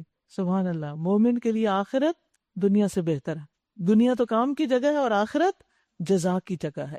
ان کے لیے مغفرت ہے اور عزت والا رزق، اور جن لوگوں نے ہماری آیات کو نیچا دکھانے کے لیے زور لگایا ان کے لیے بدترین قسم کا دردناک عذاب ہے۔ اے نبی صلی اللہ علیہ وسلم، علم رکھنے والے خوب جانتے ہیں کہ جو کچھ تمہارے رب کی طرف سے تم پر نازل کیا گیا ہے وہ سراسر حق ہے، سچ ہے، اور وہ راہ دکھاتا ہے عزیز اور حمید کی راستے کی طرف۔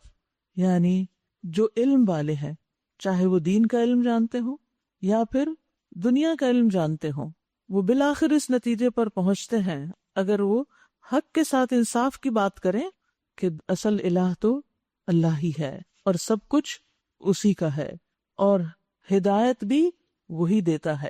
منکرین لوگوں سے کہتے ہیں ہم بتائیں تمہیں ایسا شخص جو خبر دیتا ہے کہ جب تمہارے جسم کا ذرہ ذرہ منتشر ہو چکا ہوگا اس وقت تم نئے سرے سے پیدا کر دیے جاؤ گے۔ نہ معلوم یہ شخص اللہ کے نام سے جھوٹ گڑتا ہے یا اسے جنون لاحق ہے، نہیں بلکہ جو لوگ آخرت کو نہیں مانتے وہ عذاب میں مبتلا ہونے والے ہیں اور وہی بری طرح بہکے ہوئے ہیں۔ کیا انہوں نے کبھی اس آسمان اور زمین کو نہیں دیکھا جو انہیں آگے اور پیچھے سے گھیرے ہوئے ہے، یعنی اس سے باہر کہیں بھی نہیں نکل سکتے؟ ہم چاہیں تو انہیں زمین میں دھسا دیں یا آسمان کے کچھ ٹکڑے ان پر گرا دیں۔ در حقیقت اس میں ایک نشانی ہے ہر اس بندے کے لیے جو اللہ کی طرف رجوع کرنے والا ہو۔ اللہ اکبر۔ یعنی نشانیاں تو کائنات میں بکھری ہوئی ہیں اور لوگ بہت کچھ ان کے بارے میں تحقیقات بھی کرتے رہتے ہیں، لیکن نظر کس کو آتی ہے؟ اللہ کی قدرت کس کو نظر آتی ہے؟ جو عبد منیب ہوتا ہے، بار بار جو اللہ کی طرف لوٹتا ہے، اپنے رب کی طرف متوجہ ہوتا ہے، اپنے ارادوں اور نیتوں میں وہ اپنے رب کی طرف توجہ کرتا ہے، اپنے ہر معاملے میں اللہ سے مشورہ کرتا ہے، دعا کرتا ہے، اللہ کی پسند کے کاموں کے علاوہ اس کی کوئی اور مشغولیت نہیں ہوتی۔ وہ اس کی مخلوق کو بھی دیکھتا ہے، زمین و آسمان کو دیکھتا ہے تو غور و فکر اور عبرت کی نگاہ سے دیکھتا ہے، نہ کہ غفلت کی نگاہ سے اور نہ صرف فائدے اٹھانے کے لیے۔ وَلَقَدْ آتَيْنَا دَاوُودَ مِنَّا فَضْلًا، ہم نے داؤد علیہ السلام کو اپنے ہاتھ سے بڑا فضل عطا کیا۔ داؤد علیہ السلام پر اللہ کے بڑے فضل تھے۔ سب سے بڑا فضل تو یہ تھا کہ انہیں نبوت عطا کی گئی۔ یہ کوئی شخص اپنی کسی کوشش اور محنت سے حاصل نہیں کر سکتا، یعنی دنیا کے باقی عہدے، رتبے، مرتبے، مقام، سٹیٹس تو انسان کسی نہ کسی طرح محنت کر کے کسی مقام پہ پہنچ جاتا ہے، لیکن نبوت کے مقام پہ کوئی نہیں پہنچ سکتا۔ یہ اللہ ہی جس کو چاہتا ہے اپنے فضل سے دیتا ہے۔ پھر اس کے بعد بادشاہت، پھر صرف بادشاہت نہیں بلکہ امت کی اصلاح کا اہتمام کرنے والے، یہ بھی بہت بڑا فضل تھا کہ لوگوں کے فیصلے چکاتے تھے اور ان کی اصلاح کرتے تھے۔ پھر انصاف کے ساتھ فیصلے کرنے کی صلاحیت، پھر جنگ میں بہادری دکھانے کی صلاحیت تھی ان کے اندر۔ آپ یاد ہوگا طالوت اور جالوت کا واقعہ جو ہم نے پڑھا تھا، اس میں وَقَتَلَ دَاوُودُ جَالُوتَ، جالوت بہت گرانڈ دل پہلوان تھا، کوئی بندہ جرت نہیں کر رہا تھا اس کے قریب جانے کی کیونکہ وہ بہت طاقتور تھا، لیکن داؤد علیہ السلام اس سے بھی زیادہ، داؤد علیہ السلام نے جالوت کو قتل کر دیا، تو انتہائی بہادر تھے۔ پھر اللہ نے ان پر بے شمار نعمتیں عام کی تھیں۔ انہیں اس زمانے میں لوہے سے، جو ایک جامد سالڈ چیز ہوتی ہے، اس سے باریک تارے بنا کر اس سے زریں بننے کی صلاحیت اور فن عطا کیا تھا۔ یہ اللہ نے ان کے دل میں ڈالا تھا۔ لوہے کو ان کے ہاتھوں میں نرم کر دیا تھا۔ آپ کو معلوم ہے کہ وہ جب لوہے کو پکڑتے تو اس طرح اپنے ہاتھ سے اس کو، یعنی ہاتھ میں آتے ان کا جیسے کوئی پگھلی ہوئی چیز ہوتی ہے، جیسے موم ہوتی ہے، یعنی لوہا ان کے ہاتھ میں موم کی طرح پگھل جاتا تھا اور اس سے وہ پھر بناتے تھے۔ ورنہ آپ دیکھیے کہ آگ پہ اگر تپا کے پھر کس طرح کچھ چیز بنی جا سکتی ہے، کہ اس زمانے میں کوئی مشینیں تو نہیں تھی۔ پھر یہ کہ اللہ نے انہیں زبور عطا کی تھی اور زبور کے ساتھ ساتھ اچھی آواز عطا کی تھی۔ کتنی بے شمار خوبیاں ہیں، کتنے بے شمار فضل ہیں، اور نیک کاموں میں لمبی عمر بھی دی تھی۔ اور اس کے علاوہ بھی بہت سی چیزیں جن کو آپ ان کے حالات میں پڑھ کے غور و فکر کر کے جان سکتے ہیں۔ ہم نے داؤد علیہ السلام کو اپنے ہاں سے بڑا فضل عطا کیا۔ ہم نے حکم دیا کہ اے پہاڑوں اس کے ساتھ ہم آہنگی کرو، یہ بھی ایک فضل ہے، پہاڑوں کو مسخر کیا۔ یہی حکم ہم نے پرندوں کو دیا۔ ہم نے لوہے کو اس کے لیے نرم کر دیا، اس ہدایت کے ساتھ کہ زریں بنا اور ان کے حلقے ٹھیک اندازے پر رکھ۔ اے آل داؤد نیک عمل کرو، جو کچھ تم کرتے ہو اس کو میں دیکھ رہا ہوں۔ وَعَمَلُوا صَالِحًا، اور سلیمان کے لیے ہم نے ہوا کو مسخر کیا۔ آپ دیکھیے کہ کس طرح داؤد علیہ السلام جو ہیں، نہ صرف یہ کہ خود نیک ہیں بلکہ اپنے آل اولاد کو بھی ساتھ لے کے چل رہے ہیں، اور ان کو یہاں اللہ تعالیٰ حکم دے رہے ہیں۔ اور سلیمان کے لیے ہم نے ہوا کو مسخر کر دیا، صبح کے وقت اس کا چلنا 1 مہینے کی راہ تک اور شام کے وقت اس کا چلنا 1 مہینے کی راہ تک۔ آل داؤد میں سے کس کا ذکر یہاں کیا جا رہا ہے؟ سلیمان علیہ السلام کا۔ سلیمان علیہ السلام کا۔ ہم نے اس کے لیے پگھلے ہوئے تانبے کا چشمہ بہا دیا، سبحان اللہ، اور ایسے جن اس کے تابع کر دیے جو اپنے رب کے حکم سے اس کے آگے کام کرتے تھے۔ ان میں سے جو ہمارے حکم سے سرتابی کرتا اس کو ہم بھڑکتی ہوئی آگ کا مزہ چکھاتے، یعنی وہ کہیں بھاگ نہیں سکتا تھا پھر جو کام نہیں کرتا تھا وہاں۔ وہ اس کے لیے بناتے تھے جو کچھ وہ چاہتا، یعنی جس چیز کا حکم دیتا کہ بناؤ وہ بنا دیتے تھے۔ جنات، اونچی عمارتیں، تصویریں، بڑے بڑے حوض جیسے لگن اور اپنی جگہ سے نہ ہٹنے والی بھاری دیگیں۔ اے آل داؤد عمل کرو شکر کے طریقے پر میرے بندوں میں سے کم ہی شکر گزار ہیں۔ یعنی یہ سب کچھ تمہیں دیا ہے، جواب میں کیا کرو؟ شکر ادا کرو۔ شکر دل سے بھی ہوتا ہے، شکر زبان سے بھی ہوتا ہے، اور شکر اعضاء کے ساتھ بھی ہوتا ہے، اور شکر سے نعمتوں میں اضافہ بھی ہوتا ہے۔ تو اللہ تعالیٰ نے ان کو شکر ادا کرنے کا حکم دیا، اور ساتھ ہی اس بات کا شکوہ بھی کہ میرے بندوں میں سے کم ہیں جو شکر گزار ہیں۔ پھر جب ہم نے سلیمان علیہ السلام پر موت کا فیصلہ نافذ کیا تو جنوں کو اس کی موت کا پتہ دینے والی کوئی چیز اس گھن کے سوا نہ تھی جو اس کے عصا کو کھا رہا تھا۔ اس طرح جب سلیمان گر پڑا تو جنوں پر یہ بات کھل گئی کہ اگر وہ غیب کے جاننے والے ہوتے تو اس ذلت کے عذاب میں مبتلا نہ رہتے۔ یاد رکھیے کہ سلیمان علیہ السلام نے ایک دعا بھی کی تھی کہ اللہ ایسی بادشاہت میرے بعد کسی کی نہ ہو۔ تو اس کا کیا مطلب ہے؟ صرف یہ نہیں کہ یہ شان و شوکت، بلکہ ان کے ہاں یعنی سلیمان علیہ السلام کے پاس جو جنوں سے کام لے کر بڑی بڑی عمارتیں اور بڑی بڑی چیزیں بنوانے کی صلاحیت تھی، وہ آپ کے بعد پھر کسی اور کے پاس نہیں۔ اب بھی بہت سے لوگ جنوں کو قابو کرنے کا دعویٰ کرتے ہیں کہ جن ہمارے کنٹرول میں ہیں، لیکن وہ ان کے لیے یہ سب کچھ نہیں بنا سکتی، کیونکہ پھر اس کے بعد کسی اور کے لیے یہ جائز ہی نہیں کہ ان سے ایسا کام لے یا وہ لے سکتا ہو۔ یہ بھی خاص فضل تھا ان پر۔ لقد کان لسبأ فی مسکنہم آیہ، قوم سبا کے لیے ان کے اپنے مسکن ہی میں ایک نشانی موجود تھی، 2 باغ دائیں اور بائیں۔ کھاؤ اپنے رب کا دیا ہوا رزق اور شکر بجا لاؤ، یعنی رزق کھاؤ، ان باغوں سے فائدہ اٹھاؤ، لیکن شکر گزار بندے بنو۔ بلدۃ طیبۃ و رب غفور، ملک ہے عمدہ اور پاکیزہ اور رب ہے بخشش فرمانے والا، مگر وہ منہ موڑ گئے۔ فأعرضوا، آخر کار ہم نے ان پر بند توڑ سیلاب بھیج دیا، اور ان کے پچھلے 2 باغوں کی جگہ اور باغ انہیں دیے جن میں کڑوے کسیلے پھل اور جھاؤ کے درخت تھے اور کچھ تھوڑی سی بیریاں۔ یہ تھا ان کے کفر کا بدلہ جو ہم نے ان کو دیا، اور ناشکر انسان کے سوا ایسا بدلہ ہم اور کسی کو نہیں دیتے۔ یاد رکھیے، شکر سے اعراض برتنے پر نعمتیں بدل جاتی ہیں۔ جب انسان اللہ کے کسی فضل کو پہچانتا نہیں اور اس کا اقرار نہیں کرتا اور اس پہ شکر ادا نہیں کرتا تو وہ مواقع، اپرچونٹیز، وہ نعمتیں، وہ نیکی کمانے کے مواقع اسے چھین لیے جاتے ہیں۔ تو یہاں ایک طرف آپ دیکھیے داؤد علیہ السلام اور آل داؤد ہیں، وہ کون ہے؟ شکر گزار، اور دوسری طرف قوم سبا ہے جو ہے ناشکری۔ تو یاد رکھیے بدلہ عمل ہی کے جنس سے ہوتا ہے۔ جب انسان نعمت پر شکر ادا کرتا ہے تو بدلہ کیا ملتا ہے؟ نعمت زیادہ ہو جاتی، اور جب ناشکری کرتا ہے تو نعمت چھن جاتی ہے۔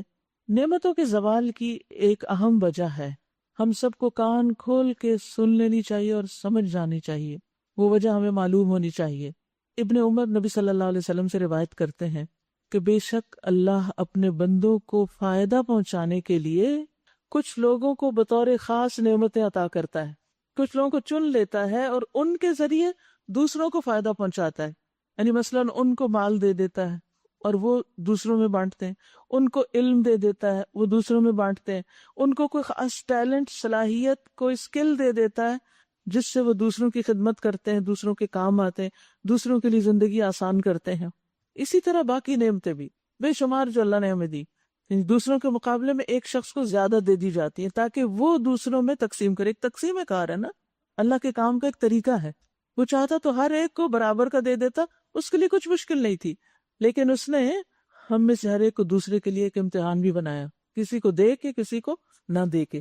اب کیا ہوتا ہے، حدیث میں آتا ہے اگر وہ ان کو خرچ کرتے رہیں تو وہ انعامات برقرار رہتے ہیں، وہ ان کے پاس ہی رہتے ہیں، اور اگر وہ رک جائیں تو وہ ان سے لے کر دوسروں کو دے دیے جاتے ہیں، یعنی اللہ تعالیٰ وہ ان سے سلب کر کے کسی اور کو عطا کر دیتا ہے۔ تو اس لیے کوئی بھی نعمت جو اللہ دے، اللہ نے آپ کو ہاتھ پاؤں کی نعمت دی، کوئی اسکل دی، کوئی قوت دی ہے، اسے صرف اپنے لیے استعمال نہ کریں، صرف اپنے ذاتی کاموں کے لیے، نو، اس سے اللہ کے بندوں کی بھلائی کے لیے استعمال کریں۔ حدیث میں آتا ہے لوگوں میں سب سے اچھا وہ ہے جو لوگوں کو فائدہ پہنچاتا ہے۔ ہم میں سے ہر شخص سوچے میں دوسروں کو کیا فائدہ دے سکتی ہوں، کیا میرے پاس کوئی خاص علم ہے، کوئی ڈگری ہے، کوئی اسکل ہے، کوئی مہارت ہے، قابلیت ہے، طاقت ہے، کیا ہے میرے پاس جس سے میں زیادہ نیکی کما سکتی ہوں۔ اور شکر میں یہ شامل ہے کہ زبان سے دل سے شکر کرنے کے بعد اس نعمت کو شیئر کیا جائے، دوسروں کو دیا جائے، اسی سے تعلقات اچھے ہوتے ہیں. کیونکہ آپ دیکھیے کہ اگر ایک شخص کے پاس زیادہ ہے نا اور وہ دوسروں کو نہیں دیتا تو پھر دوسرے دل میں اس کے حاسد یا دشمن ہو جاتے ہیں، یا اس سے نفرت کرتے ہیں، یا غم کھاتے رہتے ہیں، کڑتے رہتے ہیں، اس کے پاس تو یہ اور میرے پاس نہیں، اس کے پاس یہ میرے پاس، ہمیں کیوں نہیں دیتا، ہم ایسے کیوں نہیں شیئر کرتا. ایک حد تک کوئی بات آپ کو پتا ہوتی ہے نا اور آپ نہیں دوسرے کو، وہ بھی ناراض ہونے لگتا ہے، ہمیں کیوں نہیں بتاتے جو بات تمہیں پتا چلی. تو یہ انسانی نیچر ہے کہ وہ چاہتا ہے کہ شیئرنگ ہوتی رہے. تو کچھ نہ کچھ شیئر کرتے رہا کریں، خواہ اچھی بات ہی کیوں نہ ہو، کچھ کھانے میں سے کیوں نہ ہو، کوئی علم کی بات ہی کیوں نہ ہو، کوئی کچھ بھی.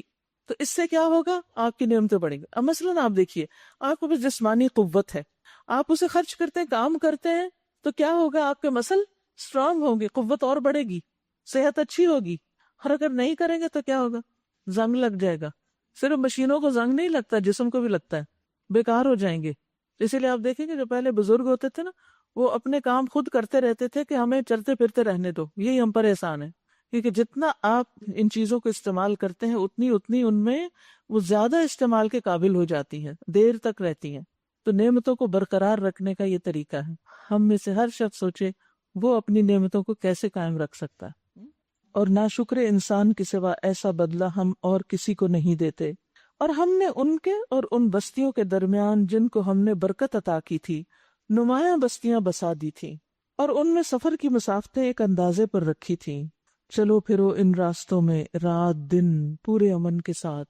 بڑا خوشحال ملک تھا، جگہ جگہ کھانے کے انتظامات، جگہ جگہ ان کے لیے نعمتیں. مگر انہوں نے کہا اے ہمارے رب، ہمارے سفر کی مسافتیں لمبی کر دے. یعنی ضروری نہیں زبان سے کہا ہو، زبان عمل سے کہا. انہوں نے اپنے اوپر آپ ظلم کیا، آخر کار ہم نے انہیں افسانہ بنا کر رکھ دیا اور انہیں بالکل تتر بتر کر ڈالا. یقیناً اس میں نشانیاں ہیں ہر اس شخص کے لیے جو بڑا صابر و شاکر ہو. یاد رکھیے، صبر اور شکر دو کوالٹیز ایسی ہیں جس کے ساتھ انسان اللہ کی نعمتوں کو پہچان سکتا ہے. تکلیف کو بھی نعمت کون سمجھتا ہے، مشقت کو بھی نعمت کون سمجھتا ہے؟ جو صبر کرنا جانتا ہے. اور شکر کرنے والا تو ویسے نعمت کو اکنالج کر رہا ہوتا ہے، وہ بھی اس کو پہچانتا ہے اور اس سے سبق لیتا ہے. ان کے معاملے میں ابلیس نے اپنا گمان صحیح پایا، انہوں نے اسی کی پیروی کی، کیونکہ ابلیس نے قسم کھائی تھی نا کہ وَلَا تَجِدُ أَكْثَرَهُمْ شَاكِرِينَ، کہ ان کی اکثریت کو آپ شکر گزار نہیں پائیں گے. انسانوں میں سب سے پہلی چیز جو ابلیس ڈالتا ہے ناشکری اور ناقدری، بندوں کی ناقدری. آپ دیکھیں، ہمارے والدین ہمارے لیے ایک سپورٹ ہوتے ہیں، ہمارے بہن بھائی ہمارے لیے قوت کا باعث ہوتے ہیں، ہمارے دوست ہمارے لیے ایک اسٹرینتھ ہوتے ہیں. مومنوں کا ایک جگہ اکٹھے ہو کر ایک ٹیم میں کام کرنا برکت کا باعث ہوتا ہے. لیکن شیطان ہمیں ان پیارے قریبی رشتوں سے بدگمان رکھتا ہے. نتیجہ ہم کیا کرتے ہیں، ہم اس کو ناراض کرتے ہیں، اس کو کھو دیتے ہیں، اس کو کاٹ دیتے ہیں، اس کو کرتے کرتے کرتے وہ قوت ہماری منتشر ہو جاتی، بکھر جاتی ہے، اور پھر ہم وہ نہیں کر سکتے جو ان سب کے ساتھ مل کر کر سکتے ہیں. حملہ کہاں سے کرتا ہے؟ بدگمان کر کے، ان کی ناقدری کروا کے. ناقدری. اور یاد رکھیے، بعض اوقات ہم اپنے سرونٹس کی بھی ناقدری کر رہے ہوتے ہیں نا، اور چھوٹی سی بات پہ غصے میں آ کے ان کو آؤٹ کر دیتے ہیں، اور وہ جو اتنی بڑی خیر ان سے مل رہی تھی اس سے محروم ہو جاتے ہیں. تو ہر انسان کی جو آپ کے ساتھ کچھ بھی اس سے آپ کو فیض پہنچ رہا ہے، کسی سے تو 100% پہنچتا ہے، کسی سے 50، کسی سے 20. چلے 20 بھی پہنچ رہا ہے تو صحیح نا، اس کو کاٹ پھینکو گے تو وہ 20 بھی جائے گا، 0 پہ آ جاؤ گے. تو اس لیے انسان کو ابلیس کی اس چال سے آگاہ رہنا چاہیے، چوکنا، کہ وہ شکر گزاری چھین لے گا دلوں سے.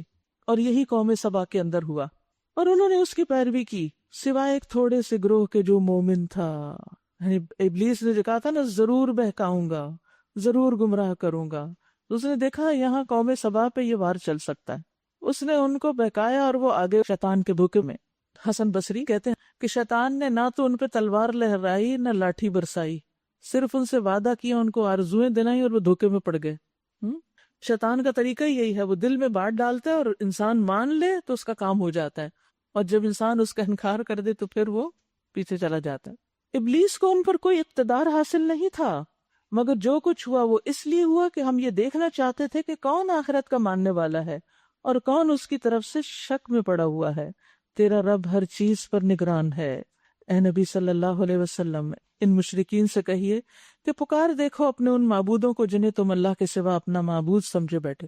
یہ بھی تو ناشکری اور ناقدری ہے نا، کہ اللہ رب موجود ہے، اس کو چھوڑ کر بتوں کی طرف چل پڑے انسان۔ وہ نہ آسمانوں میں کسی ذرہ برابر چیز کے مالک ہیں، نہ زمین میں، وہ آسمان و زمین کی ملکیت میں شریک بھی نہیں ہیں، ان میں سے کوئی اللہ کا مددگار بھی نہیں، اور اللہ کے حضور کوئی شفاعت بھی کسی کے لیے نافع نہیں ہو سکتی بجز اس شخص کے جس کے لیے اللہ نے سفارش کی اجازت دی ہو۔ یاد رکھیے، فرشتے بھی اجازت کے بغیر سفارش نہیں کر سکتے، یعنی چاہے وہ اللہ کے مقرب فرشتے ہی کیوں نہ ہوں، اور جب انہیں اجازت ملے گی تو بے ہوش ہو جائیں گے، یعنی اتنا ڈر ہوگا ان کے دل کے اندر۔ تو بت کہاں سے سفارش کر سکتے ہیں، اور ان سے امید بھی کیا کی جا سکتی ہے؟ حتیٰ کہ جب لوگوں کے دلوں سے گھبراہٹ دور ہوگی تو وہ سفارش کرنے والوں سے پوچھیں گے کہ تمہارے رب نے کیا جواب دیا؟ وہ کہیں گے ٹھیک جواب ملا ہے، وہ بزرگ و برتر ہے۔ یعنی سفارش کی اجازت ملنے پر بھی ڈر، اور جب وہ سفارش کر چکیں گے پھر بھی ڈریں گے کہ پتہ نہیں وہ قبول بھی ہوتی ہے کہ نہیں۔ یہ ان کا حال ہوگا کہ پتہ نہیں کیا جواب آتا ہے، اور جو بھی آئے گا اس کو وہ کیا کہیں گے؟ بالکل صحیح ہے، اللہ نے یعنی سفارش قبول کی یا نہیں کی، جو کچھ کہا وہ حق ہے اور بزرگ و برتر ہے وہ۔ اے نبی صلی اللہ علیہ وسلم، ان سے پوچھئے کون تمہیں آسمان و زمین سے رزق دیتا ہے؟ کہیے اللہ۔ اب لا محالہ ہم میں اور تم میں سے کوئی ایک ہی ہدایت پر ہے یا کھلی گمراہی میں پڑا ہوا ہے۔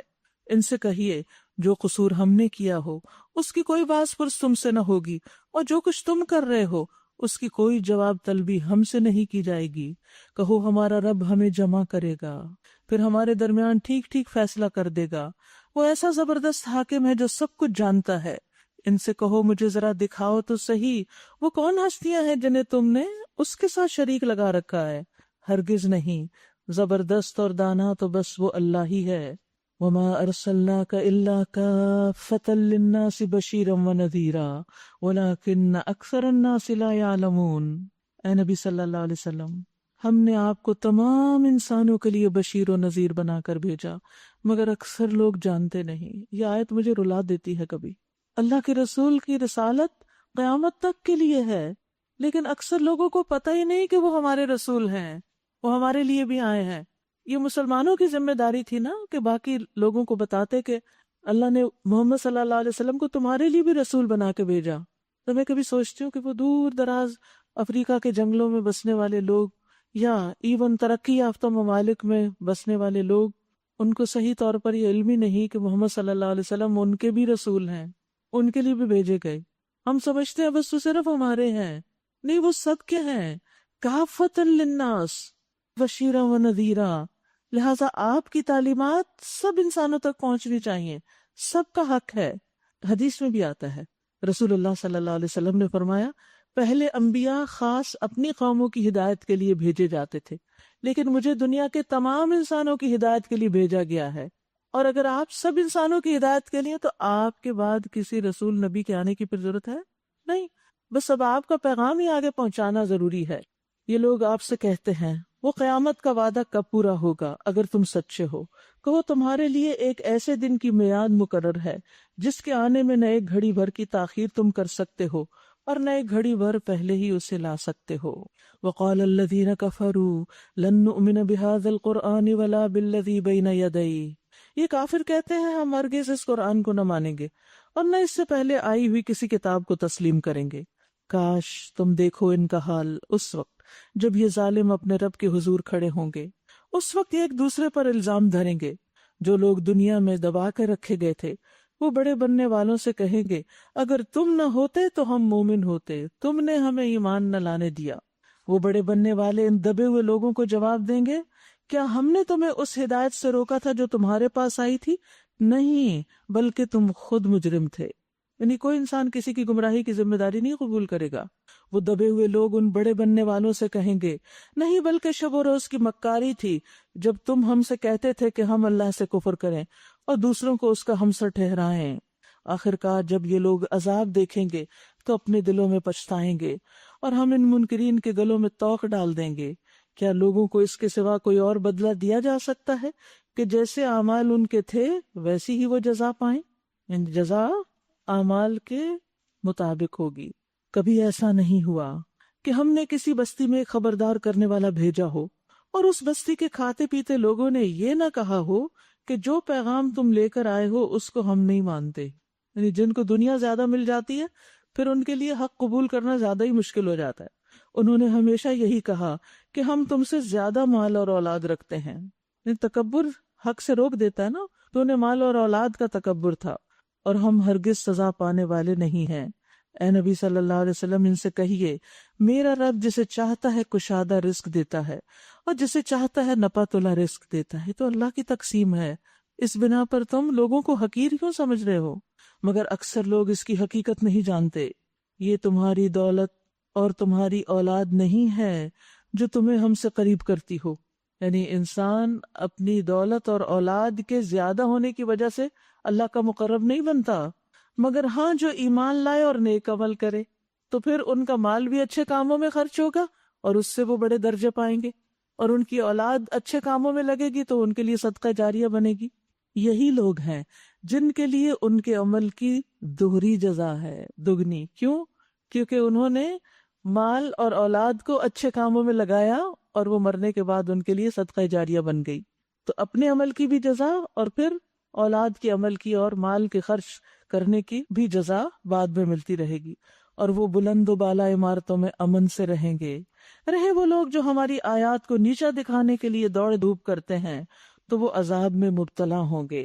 اے نبی صلی اللہ علیہ وسلم ان سے کہیے میرا رب اپنے بندوں میں سے جسے چاہتا ہے کھلا رزق دیتا ہے اور جسے چاہتا ہے نپا تلا دیتا ہے.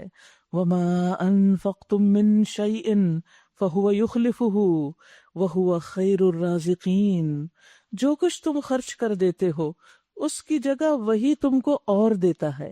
سبحان اللہ، وہ سب رازقوں سے بہتر رازق ہے.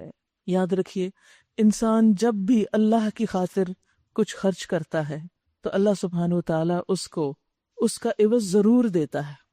بس شرط یہ کہ اللہ کی خاطر کیا ہو، کوئی اور مقصد نہ ہو.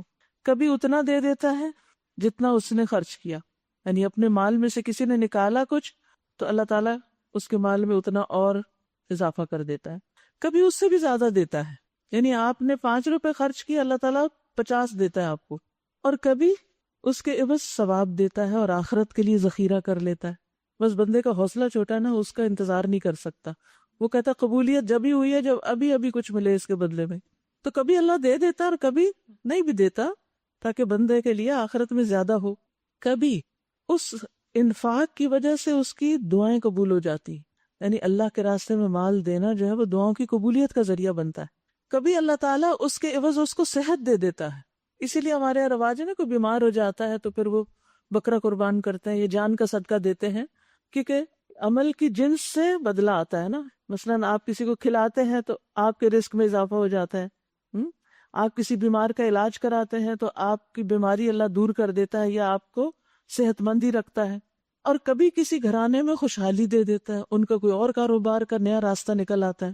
اور اللہ کے اپنی مخلوق میں بڑے بڑے راز ہیں کہ کس طرح اللہ بندے کی قدردانی کرتا ہے جب بندہ اللہ کے راستے میں دیتا ہے. تو خرچ کرنے کے فائدے ہی فائدے ہیں. ابو ہریرہ کہتے ہیں ہر دن جس میں بندے صبح کرتے ہیں 2 فرشتے اترتے ہیں.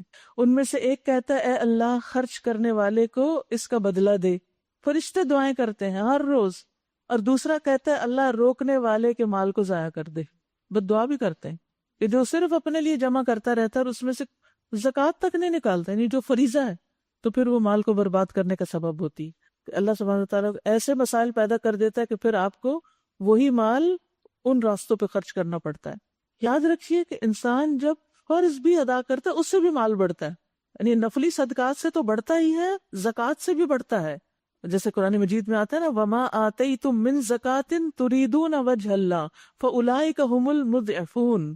جو زکوٰۃ تم دیتے ہو اللہ کے چہرے کا ارادہ کرتے ہوئے، تو یہی لوگ ہیں جو اس کو کئی گنا بڑھا لیتے ہیں، اس میں اضافہ کر لیتے ہیں. رسول اللہ صلی اللہ علیہ وسلم نے فرمایا، اللہ تعالیٰ فرماتے ہیں انفق علیک، خرچ کرو میں تم پہ خرچ کروں گا، تم بندوں پہ کرو تم پہ میں کروں گا. نبی صلی اللہ علیہ وسلم نے قسم کھا کے فرمایا صدقہ کرنے سے مال کم نہیں ہوتا. قیامت کے دن صدقہ ہی انسان کا سایہ بنے گا، جتنا چاہے بڑھا لے. جب سورج بہت قریب ہوگا تو انسان کا صدقہ اس کے لیے چھتریوں کی طرح سایہ بن جائے گا یہاں تک کہ لوگوں کے درمیان فیصلہ ہو جائے. پھر اسی طرح کئی گنا زیادہ اجر، صرف اتنا ہی نہیں، بڑھا چڑھا کے اللہ دیتا ہے. رسول اللہ صلی اللہ علیہ وسلم نے فرمایا جس نے اللہ کے راستے میں کچھ خرچ کیا، یعنی اللہ کے دین کے لیے، اس کے لیے 700 گنا ثواب لکھ لیا جاتا ہے. ابو مسعود کہتے ہیں ایک آدمی نے اللہ کے راستے میں ایک اونٹنی صدقہ کی، یعنی جہاد فی سبیل اللہ کے لیے ایک اونٹنی دی جس کی ناک میں نکیل پڑی ہوئی تھی. تو رسول اللہ صلی اللہ علیہ وسلم نے فرمایا قیامت کے دن یہ صدقہ 700 اونٹنیاں لے کر آئے گا جن کی ناک میں نکیل پڑی ہوگی. پھر اسی طرح یہ ہے کہ ہمارا وہی مال بچتا ہے جو ہم آخرت کے لیے جمع کر دیتے ہیں، باقی تو دنیا میں پیچھے رہ جاتا ہے یا پھر خرچ ہو جاتا ہے. حضرت عائشہ کہتی ہیں کہ انہوں نے ایک بکری ذبح کی تو نبی صلی اللہ علیہ وسلم نے پوچھا کتنا گوشت باقی ہے؟ کہنے لگی ایک شانے کے سوا کچھ بھی نہیں بچا. آپ نے فرمایا سارا بچ گیا سوائے اس شانے کے، یعنی جو تم نے دیا وہی بچا، اور حقیقت یہ وہ آخرت کے بینک میں محفوظ ہو رہا ہے. تو اس لیے یہ آیت بہت تسلی دلانے والی ہے. وَمَا أَنفَقْتُم مِّن شَيْءٍ، کوئی چیز کوئی بھی، فَهُوَ يُخْلِفُهُ، وہ اس کا بدلہ دیتا ہے، وہ اس کے پیچھے لاتا ہے. وَهُوَ خَيْرُ الرَّازِقِينَ، اور وہ بہترین رازق، سب رازقوں میں سے اچھا رازق ہے. اور جس دن وہ تمام انسانوں کو جمع کرے گا پھر فرشتوں سے پوچھے گا کیا یہ لوگ تمہاری ہی عبادت کیا کرتے تھے؟ تو وہ جواب دیں گے پاک ہے آپ کی ذات، سبحانک، ہمارا تعلق تو آپ سے ہے نہ کہ ان لوگوں سے. دراصل یہ ہماری نہیں بلکہ جنوں کی عبادت کرتے تھے، ان میں سے اکثر انہی پر ایمان لائے ہوئے تھے. اس وقت ہم کہیں گے آج تم میں سے کوئی نہ کسی کو فائدہ پہنچا سکتا ہے نہ نقصان، اور ظالموں سے ہم کہہ دیں گے کہ اب چکھو اس عذاب جہنم کا مزہ جسے تم جھٹلایا کرتے تھے. ان لوگوں کو جب ہماری صاف صاف آیات سنائی جاتی ہیں تو یہ کہتے ہیں کہ یہ شخص تو بس یہ چاہتا ہے کہ تمہیں ان معبودوں سے برگشتہ کر دے جن کی عبادت تمہارے باپ دادا کرتے آئے ہیں، اور کہتے ہیں یہ قرآن محض ایک جھوٹ ہے گھڑا ہوا. ان کافروں کے سامنے جب حق آیا تو انہوں نے کہہ دیا یہ تو صریح جادو ہے، حالانکہ نہ ہم نے ان لوگوں کو پہلے کوئی کتاب دی تھی کہ یہ اسے پڑھتے ہوں، اور نہ تم سے پہلے ان کی طرف کوئی متنبع کرنے والا بھیجا تھا. ان سے پہلے گزرے ہوئے لوگ جھٹلا چکے ہیں. جو کچھ ہم نے انہیں دیا تھا اس کے عشر عشیر کو بھی یہ نہیں پہنچے، 10ویں حصے کو بھی نہیں، مگر جب انہوں نے میرے رسولوں کو جھٹلایا تو دیکھو کہ میری سزا کیسی سخت تھی. اے نبی صلی اللہ علیہ وسلم ان سے کہیے میں تمہیں بس ایک بات کی نصیحت کرتا ہوں، اللہ کے لیے تم اکیلے اکیلے اور دو دو مل کر اپنا دماغ لڑاؤ اور سوچو تمہارے ساتھی میں آخر کون سی ایسی بات ہے جو جنون کی ہو. وہ تو ایک سخت عذاب کی آمد سے پہلے تمہیں متنبع کرنے والا ہے. ان سے کہو اگر میں نے تم سے کوئی اجر مانگا تو وہ تمہیں کو مبارک رہے، یعنی میں تم سے کوئی بدلہ نہیں چاہتا، میرا اجر تو اللہ کے ذمہ ہے اور وہ ہر چیز پر گواہ ہے. ان سے کہو میرا رب مجھ پر حق القا کرتا ہے اور وہ تمام پوشیدہ حقیقتوں کا جاننے والا ہے. قل جاء الحق، کہہ دیجئے حق آ گیا اور اب باطل کے کیے کچھ نہیں ہو سکتا، یعنی باطل حق کو نہیں روک سکتا. کہیے اگر میں گمراہ ہو گیا ہوں تو میری گمراہی کا وبال مجھ پہ، اور اگر میں ہدایت پر ہوں تو اس وحی کی بنا پر ہوں جو میرا رب میرے اوپر نازل کرتا ہے. وہ سب کچھ سنتا ہے اور قریب ہے. انہ سمیع قریب، عرش پر ہوتے ہوئے ہمارے قریب. کاش تم دیکھو انہیں اس وقت جب یہ لوگ گھبرائے پھر رہے ہوں گے اور کہیں بچ کر نہ جا سکیں گے بلکہ قریب ہی سے پکڑ لیے جائیں گے. اس وقت یہ کہیں گے کہ ہم اس پر ایمان لے آئے، حالانکہ اب دور نکلی ہوئی چیز کہاں سے ہاتھ آ سکتی ہے. اس سے پہلے یہ کفر کر چکے تھے اور بلا تحقیق دور دور کی کوڑیاں لایا کرتے تھے. اس وقت جس چیز کی یہ تمنا کر رہے ہوں گے اس سے محروم کر دیے جائیں گے جس طرح ان سے پہلے لوگ محروم ہو چکے ہوں گے. انہم کانوا فی شک مریب، یہ بڑے گمراہ کن شک میں پڑے ہوئے تھے. سورۃ فاطر. شروع کرتی ہوں اللہ کے نام سے جو بے انتہا مہربان نہایت رحم فرمانے والا ہے. الحمدللہ فاطر السماوات والارض، تعریف اللہ ہی کے لیے ہے جو آسمانوں اور زمین کا بنانے والا ہے اور فرشتوں کو پیغام رساں مقرر کرنے والا. ایسے فرشتے جن کے 2 اور 3 اور 4 بازو ہیں، وہ اپنی مخلوق کی ساخت میں جیسا چاہتا ہے اضافہ کرتا ہے. اور جبریل علیہ السلام کے کتنے تھے پر؟ 600. یقیناً اللہ ہر چیز پہ قادر ہے. اللہ جس رحمت کا دروازہ بھی لوگوں کے لیے کھول دے اسے کوئی روکنے والا نہیں، سبحان اللہ۔ اور جسے وہ بند کر دے اسے پھر اللہ کے بعد کوئی دوسرا کھولنے والا بھی نہیں۔ وہ زبردست اور حکیم ہے۔ اگر یہ آیت اس پر ہم ایمان رکھتے ہو تو اپنی ساری توقعات اللہ سے وابستہ کرے کہ اللہ رحمت کا دروازہ تو ہی کھولے گا، اور اگر تو نے کوئی رزق کا دروازہ بند کر دیا ہے یا کسی رشتے کا یا کسی اور چیز کا، تو کوئی جادوگر اس کو نہیں کھول سکتا کہ کسی کے پاس جا کر آپ اسے کھلوا لیں کہ بندش ہے اور فلاں توڑ کر دے گا، کوئی نہیں توڑ سکتا۔ اللہ کو پکارے، اللہ کی طرف رجوع کرے، وہی سب دروازے کھولتا ہے، وہ زبردست اور حکیم ہے۔ یا ایھا الناس اذکروا نعمت اللہ علیکم هل من خالق غیر اللہ یرزقکم من السماء والارض لا الہ الا ھو فانا تؤفکون۔ لوگوں تم پر جو اللہ کے احسانات ہیں انہیں یاد رکھو، میری ساری نعمتوں کے بارے میں سوچو۔ کیا اللہ کے سوا کوئی اور خالق بھی ہے جو تمہیں آسمان اور زمین سے رزق دیتا ہو؟ کوئی معبود نہیں اس کے سوا، آخر تم کہاں سے دھوکہ کھا رہے ہو؟ اب اگر اے نبی صلی اللہ علیہ وسلم یہ لوگ آپ کو جھٹلاتے ہیں تو یہ کوئی نئی بات نہیں، آپ سے پہلے بھی بہت سے رسول جھٹلائے جا چکے ہیں، اور سارے معاملات آخر کار اللہ ہی کی طرف رجوع ہونے والے ہیں۔ یا ایھا الناس، پوری انسانیت کو خطاب ہے، اے لوگو، ان وعد اللہ حق، بے شک اللہ کا وعدہ سچا ہے، فلا تغرنکم الحیات الدنیا، لہذا تمہیں دنیا کی زندگی ہرگز دھوکے میں نہ ڈالے، ولا یغرنکم باللہ الغرور، اور نہ وہ بڑا دھوکے باز تمہیں اللہ کے بارے میں دھوکہ دینے پائے۔ کون ہے وہ بڑا دھوکے باز؟ شیطان، یعنی اللہ کی اطاعت سے شیطان روکتا ہے، وہ انسانوں کو کہتا ہے کہ تم اس کی اطاعت نہ کرو، اور آتا ہے دوست کی شکل میں، خیر خواہ کی شکل میں، بظاہر وہ خوشنما بناتا ہے برے کاموں کو، حالانکہ وہ دشمن ہے۔ تو ہمیں دشمن کو پہچان کر دشمن کی اطاعت نہیں کرنی چاہیے، شیطان کو دشمن مان لینا چاہیے، اور اس کے وسوسوں اور اس کی اکساہٹوں سے بچنے کے لیے اللہ کی پناہ لینی چاہیے۔ جو کام وہ کرواتا ہے نا، مثلا غصے میں کون ڈالتا ہے؟ شیطان ڈالتا ہے، یا پھر انسان کے اپنے نفس کے اندر سے آتا ہے وہ بال، تو ایسے میں انسان کو اعوذ باللہ پڑھ لینی چاہیے، اللہ کی پناہ لے لینی چاہیے۔ در حقیقت شیطان تمہارا دشمن ہے، اس لیے تم بھی اسے اپنا دشمن سمجھو۔ وہ تو اپنے پیروکاروں کو اپنی راہ پہ اس لیے بلا رہا ہے کہ وہ دوزخیوں میں شامل ہو جائیں، یعنی اس کے ساتھ ہی ان کا بھی انجام ہو۔ جو لوگ کفر کریں گے ان کے لیے سخت عذاب ہے، اور جو ایمان لائیں گے اور نیک عمل کریں گے ان کے لیے مغفرت اور بڑا اجر ہے۔ بھلا کچھ ٹھکانہ ہے اس شخص کی گمراہی کا جس کے لیے اس کا برا عمل خوشنما بنا دیا گیا ہو اور وہ اسے اچھا سمجھ رہا ہو، یعنی برائی کو اچھا سمجھے اپنے حق میں۔ اب سوچئے اس بارے میں بھی کہ کون کون سے غلط کام ہیں جن میں بہت اٹریکشن ہے اور وہ ہمیں اچھے لگتے ہیں، کوئی کرے یا ہم خود کریں۔ یہ دراصل شیطان ہی ہے جو ان بری چیزوں کو اچھا بنا کے دکھاتا ہے، یہی اس کی دشمنی ہے۔ حقیقت یہ ہے کہ اللہ جسے چاہتا ہے گمراہی میں ڈال دیتا ہے اور جسے چاہتا ہے راہ راست دکھاتا ہے۔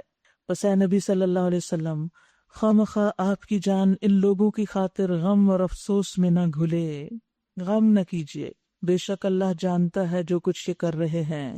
وہ اللہ ہی تو ہے جو ہواؤں کو بھیجتا ہے، پھر وہ بادل اٹھاتی ہیں، پھر ہم اسے ایک اجاڑ علاقے کی طرف لے جاتے ہیں اور اسی زمین کو جلا اٹھاتے ہیں جو مری پڑی تھی۔ مرے ہوئے انسانوں کا جی اٹھنا بھی اسی طرح ہوگا۔ دیکھیے اللہ سبحانہ وتعالیٰ جب ہواؤں کا ذکر کرتے ہیں، بارش کا ذکر کرتے ہیں، زمین کی نباتات کا ذکر کرتے ہیں، اس کے بعد قیامت کا ذکر بھی کرتے ہیں، مرنے کے بعد جی اٹھنے کا بھی، اور ہم بس یہاں تک ہی رہ جاتے ہیں، اس سے آگے نہیں جاتے، یہ سبق نہیں سیکھتے اس سے کہ یہ سب کچھ جو ہرا بھرا ہو گیا اس نے جیسے ختم ہو جانا ہے، اسی طرح دنیا نے ملیا میٹ ہو جانا ہے، اور پھر یہ ختم ہونے کے بعد جیسے دوبارہ اگ جاتا ہے ایسے ہی ہم بھی دوبارہ اٹھ جائیں گے۔ یہ سبق سیکھنا ضروری ہے، بچوں کو بھی یہ سکھانا ضروری ہے۔ من کان یرید العزت فللہ العزت جمیعا، اللہ اکبر۔ جو کوئی عزت چاہتا ہے، کتنے ہم سینسیٹیو ہوتے ہیں، اس نے تو میری بے عزتی کر دی ہے، اور بے عزتی کا احساس سالوں دل سے نہیں جاتا، اکیلے بھی بیٹھ کے بے عزتی یاد کرتے ہیں تو رونے لگتے ہیں، اتنی عزت پیاری ہے ہمیں، اور پھر لوگوں سے عزت چاہتے ہیں، اور اگر کوئی ہمیں عزت نہ دے تو ہم اس سے دور ہو جاتے ہیں۔ بندوں کے پاس نہیں ہے عزت، عزت اللہ کے پاس۔ ایسے کام کرو کہ اللہ تمہاری عزت لوگوں کے دلوں میں ڈال دے۔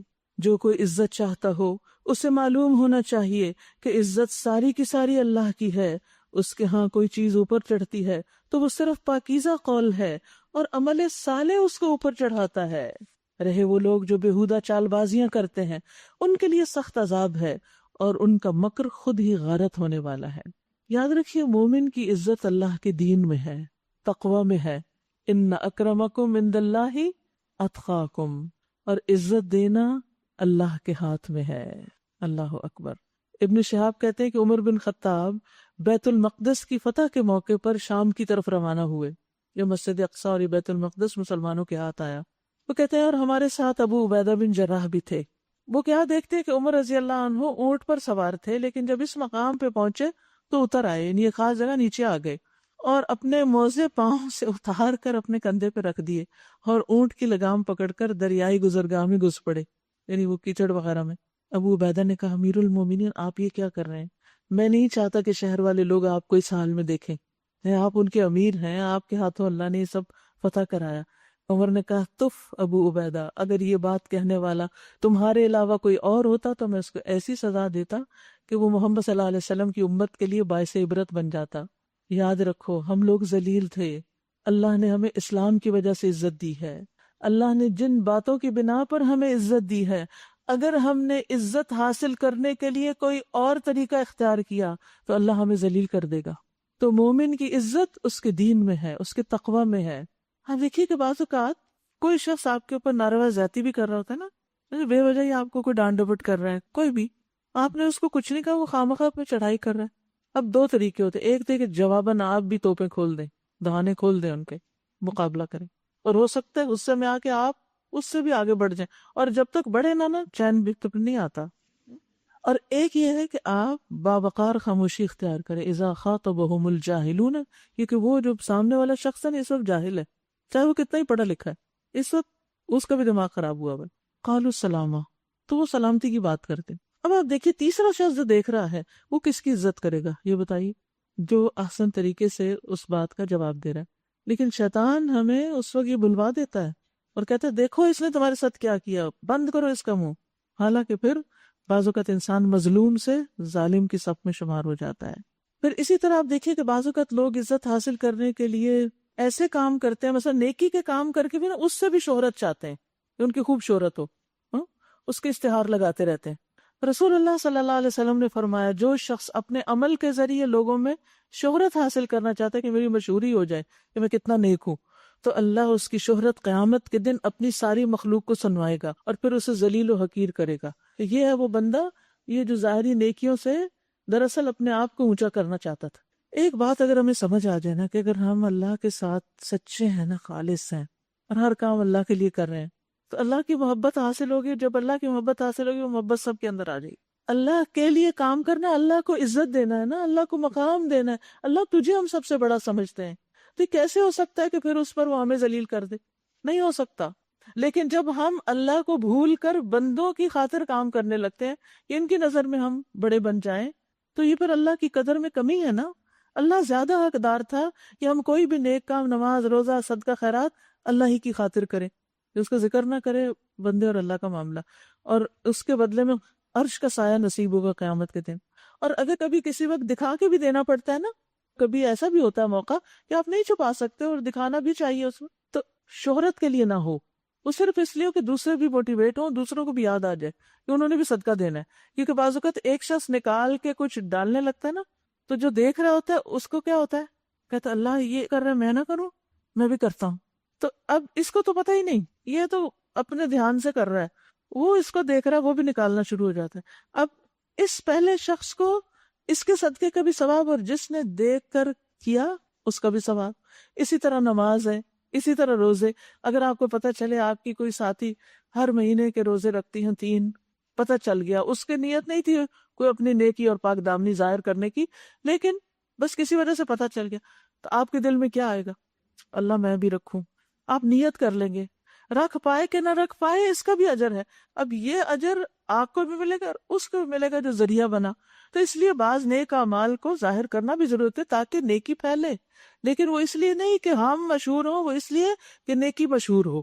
اس میں بڑا فرق ہے، یعنی نیکی عام ہو، نیکی کی فضا ہو، نیک کام زیادہ سے زیادہ لوگ کریں تاکہ نیکی کرنے والے اور بھی آگے بڑھیں. ٹھیک ہے نا؟ نہ کہ اس وقت یہ ہو کہ میں نے کیا اور میں نے کیا. یہ نہیں ہونا چاہیے. اللہ نے تم کو مٹی سے پیدا کیا، پھر نطفے سے، پھر تمہارے جوڑے بنا دیے، یعنی مرد اور عورت. کوئی عورت حاملہ نہیں ہوتی اور نہ بچہ پیدا کرتی ہے، مگر یہ سب کچھ اللہ کے علم میں ہوتا ہے. کوئی عمر پانے والا عمر نہیں پاتا اور نہ کسی کی عمر میں کچھ کمی ہوتی ہے، مگر یہ سب کچھ ایک کتاب میں لکھا ہوتا ہے. اللہ اکبر. سب تقدیر میں لکھا ہوا ہے کتنا جینا ہے. اللہ کے لیے بہت آسان کام ہے. اور پانی کے دونوں ذخیرے یکساں نہیں، ایک میٹھا اور پیاس بجھانے والا، پینے میں خوشگوار، دوسرا سخت کھاری کے حلق چھیل دے. دونوں طرح کے لوگ ہوتے ہیں، مگر دونوں سے تم تر و تازہ گوشت حاصل کرتے ہو. دونوں سے ہی فائدہ ہوتا ہے، میٹھے شخص سے بھی کڑوے سے بھی. پہننے کے لیے زینت کا سامان نکالتے ہو، اور اسی پانی میں تم دیکھتے ہو کہ کشتیاں اس کا سینہ چیرتی چلی جا رہی ہیں، تاکہ تم اللہ کا فضل تلاش کرو اور اس کے شکر گزار بنو. وہ دن کے اندر رات کو، رات کے اندر دن کو پروتا ہوا لے آتا ہے. چاند اور سورج کو اسی نے مسخر کر رکھا ہے. یہ سب کچھ ایک وقت مقرر تک چلے جا رہے ہیں. وہی اللہ جس کے یہ سارے کام ہیں تمہارا رب ہے. بادشاہی اسی کی ہے. اسے چھوڑ کر جن دوسروں کو تم پکارتے ہو وہ ایک پرے کاہ کے مالک بھی نہیں. انہیں پکارو تو وہ تمہاری دعائیں سن نہیں سکتے، اور سن لیں تو تمہیں ان کا کوئی جواب نہیں دے سکتے. اور قیامت کے دن وہ تمہارے شرک کا انکار کر دیں گے. حقیقت حال کی ایسی صحیح خبر تمہیں خبردار کے سوا کوئی نہیں دے سکتا. یعنی اللہ نے وحی کے ذریعے محمد صلی اللہ علیہ وسلم کو بتایا کہ اس معاملے کی حقیقت یہ ہے. یا ایھا الناس انتم الفقراء الی اللہ. لوگو تم ہی اللہ کے محتاج ہو، تم ہی اللہ کے محتاج ہو، اور ہمیں اپنی محتاجی کا اقرار کرتے رہنا چاہیے. یاد ہے وہ ہم نے سورۃ القصص میں دعا پڑھی تھی، رب انی لما انزلت الی من خیر فقیر. لیکن ہوتا یہ کہ ہم یہ دعائیں بھول جاتے ہیں. یہ چھوٹے چھوٹے سٹیکرز میں یہ ساری قرآنی دعائیں موجود ہیں اور بہت ہینڈی ہیں. آپ کسی کو اپنی کتاب میں لگا لیں، کسی کو اپنے کسی جگہ وہ جہاں جہاں آپ دیکھیں گے دیکھ کے آپ پڑھتے چلے جائیں گے. اسی طرح کل جو دعا ہم نے پڑھی تھی، اللہم لا سہل الا ما جعلتہ سہلا، مشکل کے وقت، تکلیف کے وقت، کاموں میں آسانی کے لیے. تو اس طرح انسان اللہ سے دور نہیں ہوتا جب ریمائنڈر آپ کے آس پاس موجود ہوتے ہیں. لوگو تم ہی اللہ کے محتاج ہو، اور اللہ تو غنی اور حمید ہے. وہ چاہے تو تمہیں ہٹا کر کوئی نئی مخلوق تمہاری جگہ لے آئے. تو کیا دعا کرنی؟ اللہم استخدمنی ولا تستبدلنی. اللہ مجھ سے ہی تو دین کی خدمت لیتا رہے، مجھ سے ہی یہ کام لے بندوں کی خدمت کا، اور مجھے تبدیل نہ کرنا. ایسا کرنا اللہ کے لیے کچھ بھی دشوار نہیں. لیکن نعمتیں کیوں تبدیل ہوتی ہیں؟ جب ناشکری ہوتی ہے. کوئی بوجھ اٹھانے والا کسی دوسرے کا بوجھ نہ اٹھائے گا، اور اگر کوئی لدا ہوا نفس اپنا بوجھ اٹھانے کے لیے پکارے گا، بھی ادھر آؤ میری مدد کرو، تو اس کے بوجھ کا ایک ادنا حصہ بھی بٹانے کے لیے کوئی نہ آئے گا. وَلَوْ كَانَ ذَا قُرْبَىٰ، خواہ قریب ترین رشتہ دار ہو. یعنی قیامت کے دن بیٹا بھی ماں باپ کا بوجھ اٹھانے سے انکار کر دے گا. ابن عباس کہتے ہیں باپ اور ماں اپنے بیٹے کو ملیں گے، وہ کہیں گے بیٹے میرے کچھ گناہ اپنے سر لے لو. وہ کہے گا میں یہ نہیں کر سکتا، میرے اوپر میرے گناہ ہی کافی ہیں. کوئی نہیں اٹھائے گا اور کوئی کسی کے لیے کچھ کر بھی نہیں سکے گا. کتنا صاف یہاں بتا دیا گیا. بلکہ انسان اپنے گناہ اٹھائے ہوئے ہوگا. نبی صلی اللہ علیہ وسلم فرمایا تم میں سے کوئی شخص قیامت کے دن بکری اپنی گردن پہ سوار نہ کر کے لائے کہ وہ ممی آ رہی ہو، اور مجھے کہے کہ میری سفارش کرو، تو میں کہوں گا میں تیرے لیے کسی بات کا اختیار نہیں رکھتا، میں نے اللہ کا حکم پہنچا دیا تھا. اور اسی طرح اونٹ کی بات کی اور باقی چیزوں کی. یعنی خیانت نہ کرنا، ورنہ قیامت کے دن رسوائی کا باعث ہوگا. اے نبی صلی اللہ علیہ وسلم، آپ صرف انہی لوگوں کو متنبع کر سکتے ہیں جو بن دیکھے اپنے رب سے ڈریں، غائبانہ طور پر. یعنی اصل ڈرنا تو غائبانہ طور پر ہی ہے. جب اللہ سامنے آ جائے گا تو پھر تو سبھی ڈریں گے، سوائے اس کے کہ جو اللہ کو راضی کر کے جائیں. اور نماز قائم کرتے ہیں. جو شخص بھی پاکیزگی اختیار کرتا ہے اپنی ہی بھلائی کے لیے کرتا ہے، ہر طرح کے حرام چھوڑ کر. اور پلٹنا سب کو اللہ ہی کی طرف ہے. اندھا اور آنکھوں والا برابر نہیں، نہ اندھیرے اور روشنی یکساں ہے، نہ ٹھنڈی چھاؤں اور دھوپ کی تپش ایک جیسی ہے، اور نہ زندہ اور مردہ برابر ہیں. اللہ جسے چاہتا ہے سنواتا ہے. مگر اے نبی صلی اللہ علیہ وسلم، آپ ان لوگوں کو نہیں سنا سکتے جو قبروں میں دفن ہیں. آپ تو بس ایک خبردار کرنے والے ہیں. ہم نے آپ کو حق کے ساتھ بھیجا، بشارت دینے والا اور ڈرانے والا بنا کر.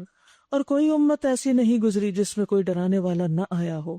اب اگر یہ لوگ آپ کو جھٹلاتے ہیں تو ان سے پہلے گزرے ہوئے لوگ بھی جھٹلا چکے ہیں، ان کے پاس ان کے رسول کھلے دلائل اور صحیفے اور روشن ہدایات دینے والی کتاب لے کر آئے تھے، پھر جن لوگوں نے نہ مانا ان کو میں نے پکڑ لیا، اور دیکھو میری سزا کیسی سخت تھی۔ کیا تم دیکھتے نہیں ہو کہ اللہ آسمان سے پانی برساتا ہے، پھر اس کے ذریعے ہم طرح طرح کے پھل نکال لاتے ہیں جن کے رنگ مختلف ہوتے ہیں، ایک بارش ایک مٹی، رنگوں میں فرق، ذائقوں میں فرق۔ پہاڑوں میں بھی سفید، سرخ اور گہری سیاہ دھاریاں پائی جاتی ہیں جن کے رنگ مختلف ہوتے ہیں، اور اسی طرح انسانوں اور جانوروں اور مویشیوں کے رنگ بھی مختلف ہوتے ہیں۔ انما یخشی اللہ من عبادہ العلماء، حقیقت یہ ہے کہ اللہ کے بندوں میں سے صرف علم رکھنے والے ہی اس سے ڈرتے ہیں۔ لیکن خالی دنیا کا علم فائدہ نہیں دیتا جب تک کہ اللہ کی معرفت نہ ہو، اندر ایمان نہ ہو۔ اور یاد رکھیے، اصل علم وہی ہے جو انسان کے اندر خشیت پیدا کر دے، انسان کے اندر عاجزی پیدا کر دے۔ وہ علم جس کو حاصل کر کے انسان میں اکڑ آ جائے، نہ اللہ سے ڈرے نہ بندوں سے، تو وہ علم انسان کے لیے وبال جان ہے۔ آج آپ دیکھیے کہ بعض اوقات علم والوں کے اندر اتنی نخوت پائی جاتی ہے، اتنا غرور پایا جاتا ہے کہ جس کے پاس وہ علم یا وہ ڈگری یا وہ خاص چیز نہ ہو، اس کو وہ انسان ہی نہیں سمجھتے۔ حالانکہ آپ کو نہیں پتا کہ سامنے والا جس کو آپ حقیر سمجھ رہے ہیں، وہ اپنے کسی تقوی، اپنے کسی خاص چھپے ہوئے عمل کی بنا پر اللہ کی نگاہ میں آپ سے زیادہ معزز ہو۔ تو علم کا غرور اور تکبر بھی بہت نقصان دہ چیز ہوتی ہے کہ جس اکڑ کی وجہ سے انسان کوئی خیر کی بات سننے سے محروم ہو جاتا ہے۔ مسروق کہتے ہیں کہ آدمی کے عالم ہونے کے لیے اتنا ہی کافی ہے کہ وہ اللہ سے ڈرتا ہو، اور جاہل ہونے کے لیے اتنا ہی کافی ہے کہ وہ اپنے عمل پر خود پسندی اور غرور کرے۔ جاہل ہے ایسا شخص۔ مالک بن انس کہتے ہیں جو علم کا طالب ہو اس پہ لازم ہے کہ وہ وقار، سکینت اور خشیت اپنائے۔ طالب علم کی کوالٹیز کیا ہیں؟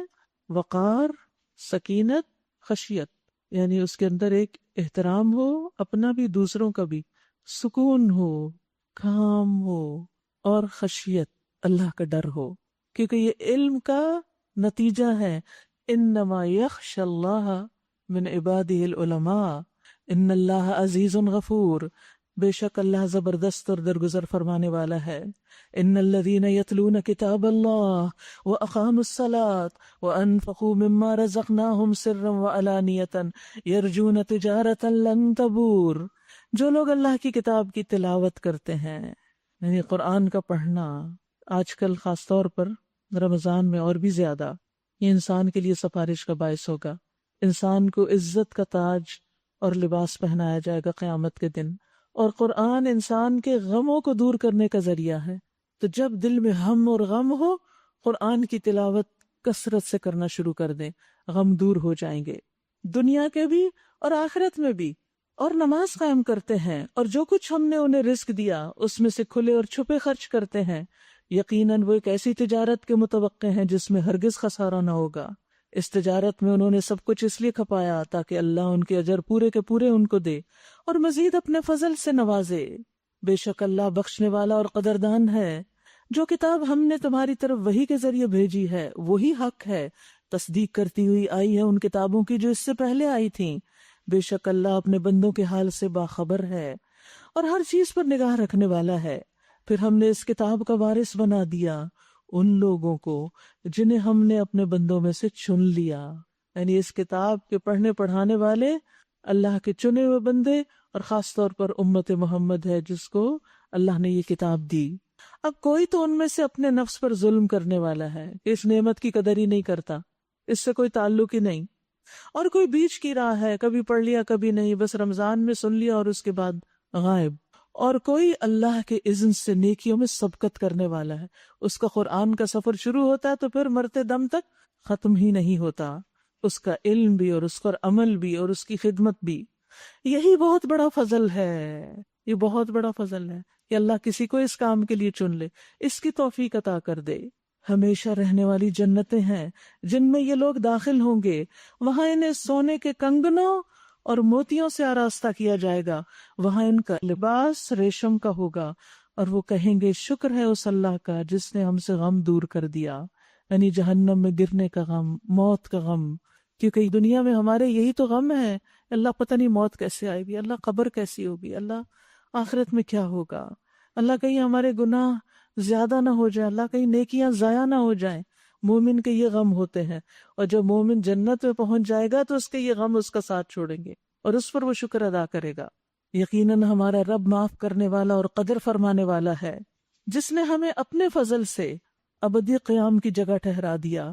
اب یہاں نہ ہمیں کوئی مشقت پیش آتی ہے اور نہ تھکان لاحق ہوتی، کوئی بوریت نہیں، کوئی تکلیف نہیں، بس عیش و عشرت ہی ہے صرف جنت میں۔ اور جن لوگوں نے کفر کیا ان کے لیے جہنم کی آگ ہے، نہ ان کا قصہ پاک کر دیا جائے گا کہ مر جائیں، اور نہ ان کے لیے جہنم کے عذاب میں کوئی کمی کی جائے گی۔ اس طرح ہم بدلہ دیتے ہیں ہر اس شخص کو جو کفر کرنے والا ہو۔ وہاں وہ چیخ چیخ کے کہیں گے، اے ہمارے رب ہمیں یہاں سے نکال تاکہ ہم نیک عمل کریں، ان اعمال سے مختلف جو پہلے کرتے رہے، یعنی جو کام ہمیں جہنم میں لائے ہیں اب نہیں ہم وہ کریں گے۔ انہیں جواب دیا جائے گا، کیا ہم نے تمہیں اتنی عمر نہ دی تھی جس میں کوئی سبق لینا چاہتا تو سبق لے سکتا تھا، اور تمہارے پاس متنبع کرنے والا بھی آ چکا تھا۔ اب مزہ چکھو، ظالموں کا یہاں کوئی مددگار نہیں۔ حدیث میں آتا ہے اللہ نے اس شخص کا عذر کاٹ دیا جسے 60 سال تک دنیا میں رکھا۔ 60 سال کی عمر ہو جائے اور پھر بھی بندہ سیدھا نہ ہو تو قیامت کے دن کوئی بہانہ نہیں کر سکے گا کہ میرے پاس وقت ہی نہیں تھا۔ مسند احمد میں آتا ہے جس کو اللہ نے 70 سال کی عمر دی اس کا کوئی عذر اللہ کے ہاں نہیں چلے گا، کہ اس کو انف مہلت مل گئی تھی کہ وہ اپنی اصلاح کر لیتا۔ بے شک اللہ آسمان اور زمین کی ہر پوشیدہ چیز سے واقف ہے، وہ تو سینوں کے چھپے ہوئے راز تک جانتا ہے۔ وہی تو ہے جس نے تمہیں زمین میں خلیفہ بنایا۔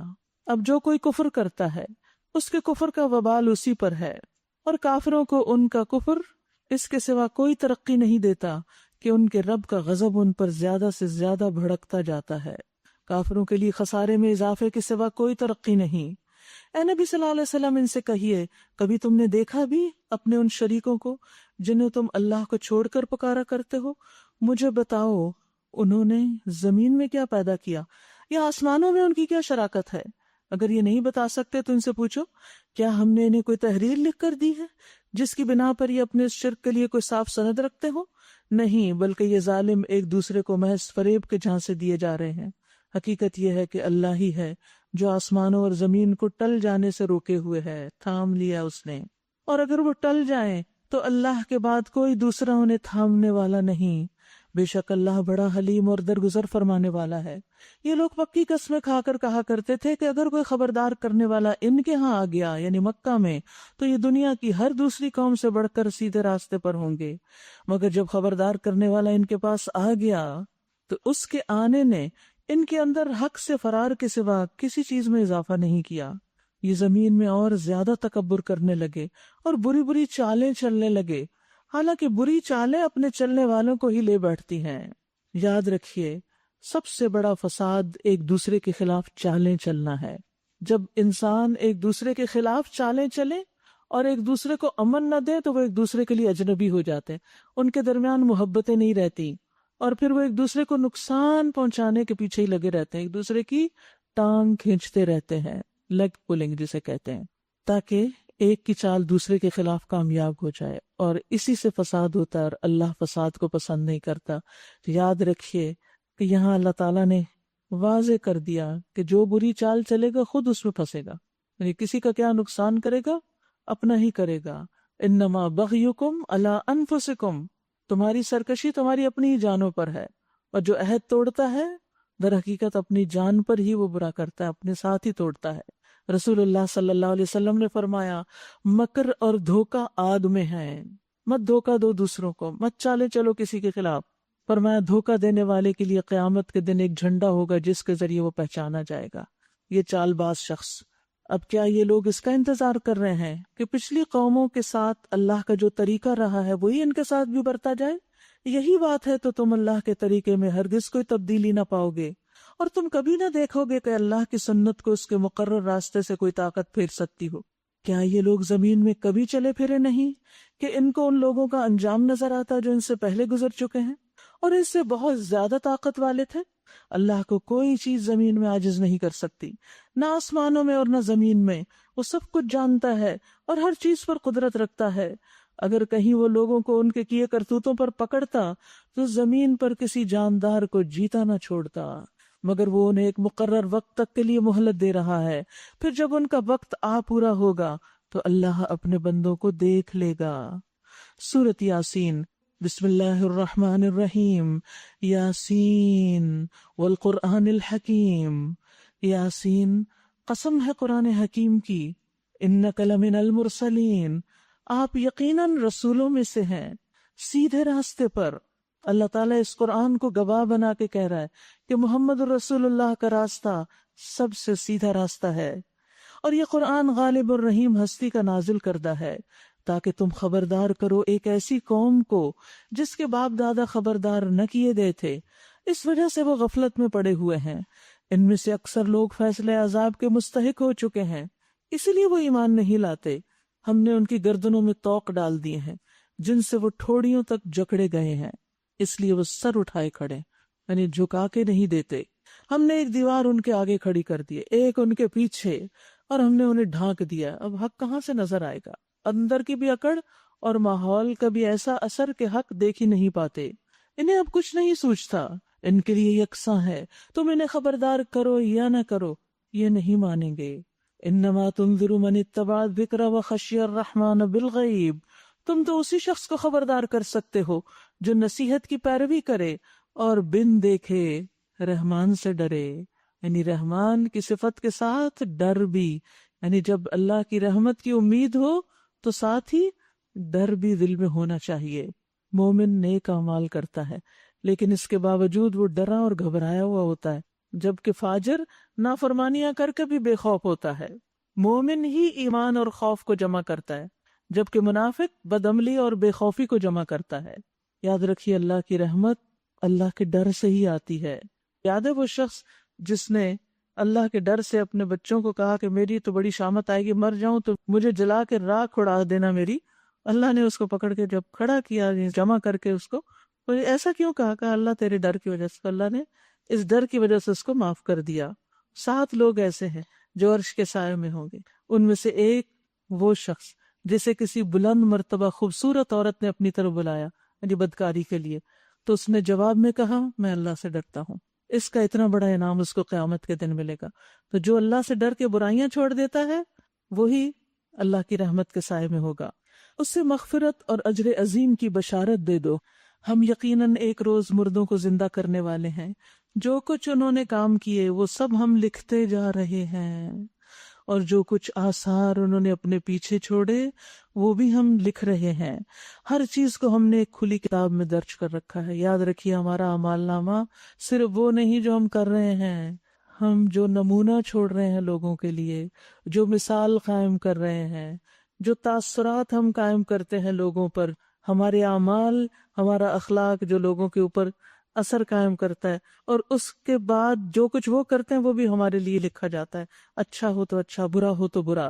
وَاضْرِبْ لَهُمْ مَثَلًا أَصْحَابَ الْقَرْيَةِ، انہیں مثال کے طور پر اس بستی والوں کا قصہ سناؤ جبکہ اس میں رسول آئے تھے، ہم نے ان کی طرف 2 رسول بھیجے اور انہوں نے دونوں کو جھٹلا دیا، پھر ہم نے تیسرا مدد کے لیے بھیجا اور ان سب نے کہا ہم تمہاری طرف رسول کی حیثیت سے بھیجے گئے۔ 3 اکٹھے رسول ایک بستی میں۔ بستی والوں نے کہا تم کچھ نہیں مگر ہم جیسے انسان، اور رحمان نے ہرگز کوئی چیز نازل نہیں کی، تم جھوٹ بولتے ہو۔ رسولوں نے کہا ہمارا رب جانتا ہے کہ ہم ضرور تمہاری طرف رسول بنا کے بھیجے گئے اور ہم پر صاف صاف پیغام پہنچا دینے کے سوا کوئی ذمہ داری نہیں۔ بستی والے کہنے لگے ہم تو تمہیں اپنے لیے فعال بد سمجھتے، منحوس سمجھتے، اگر تم باز نہ آئے تو ہم تمہیں سنگسار کر دیں گے، پتھروں سے مار دیں گے اور ہم سے تم بڑی دردناک سزا پاؤ گے۔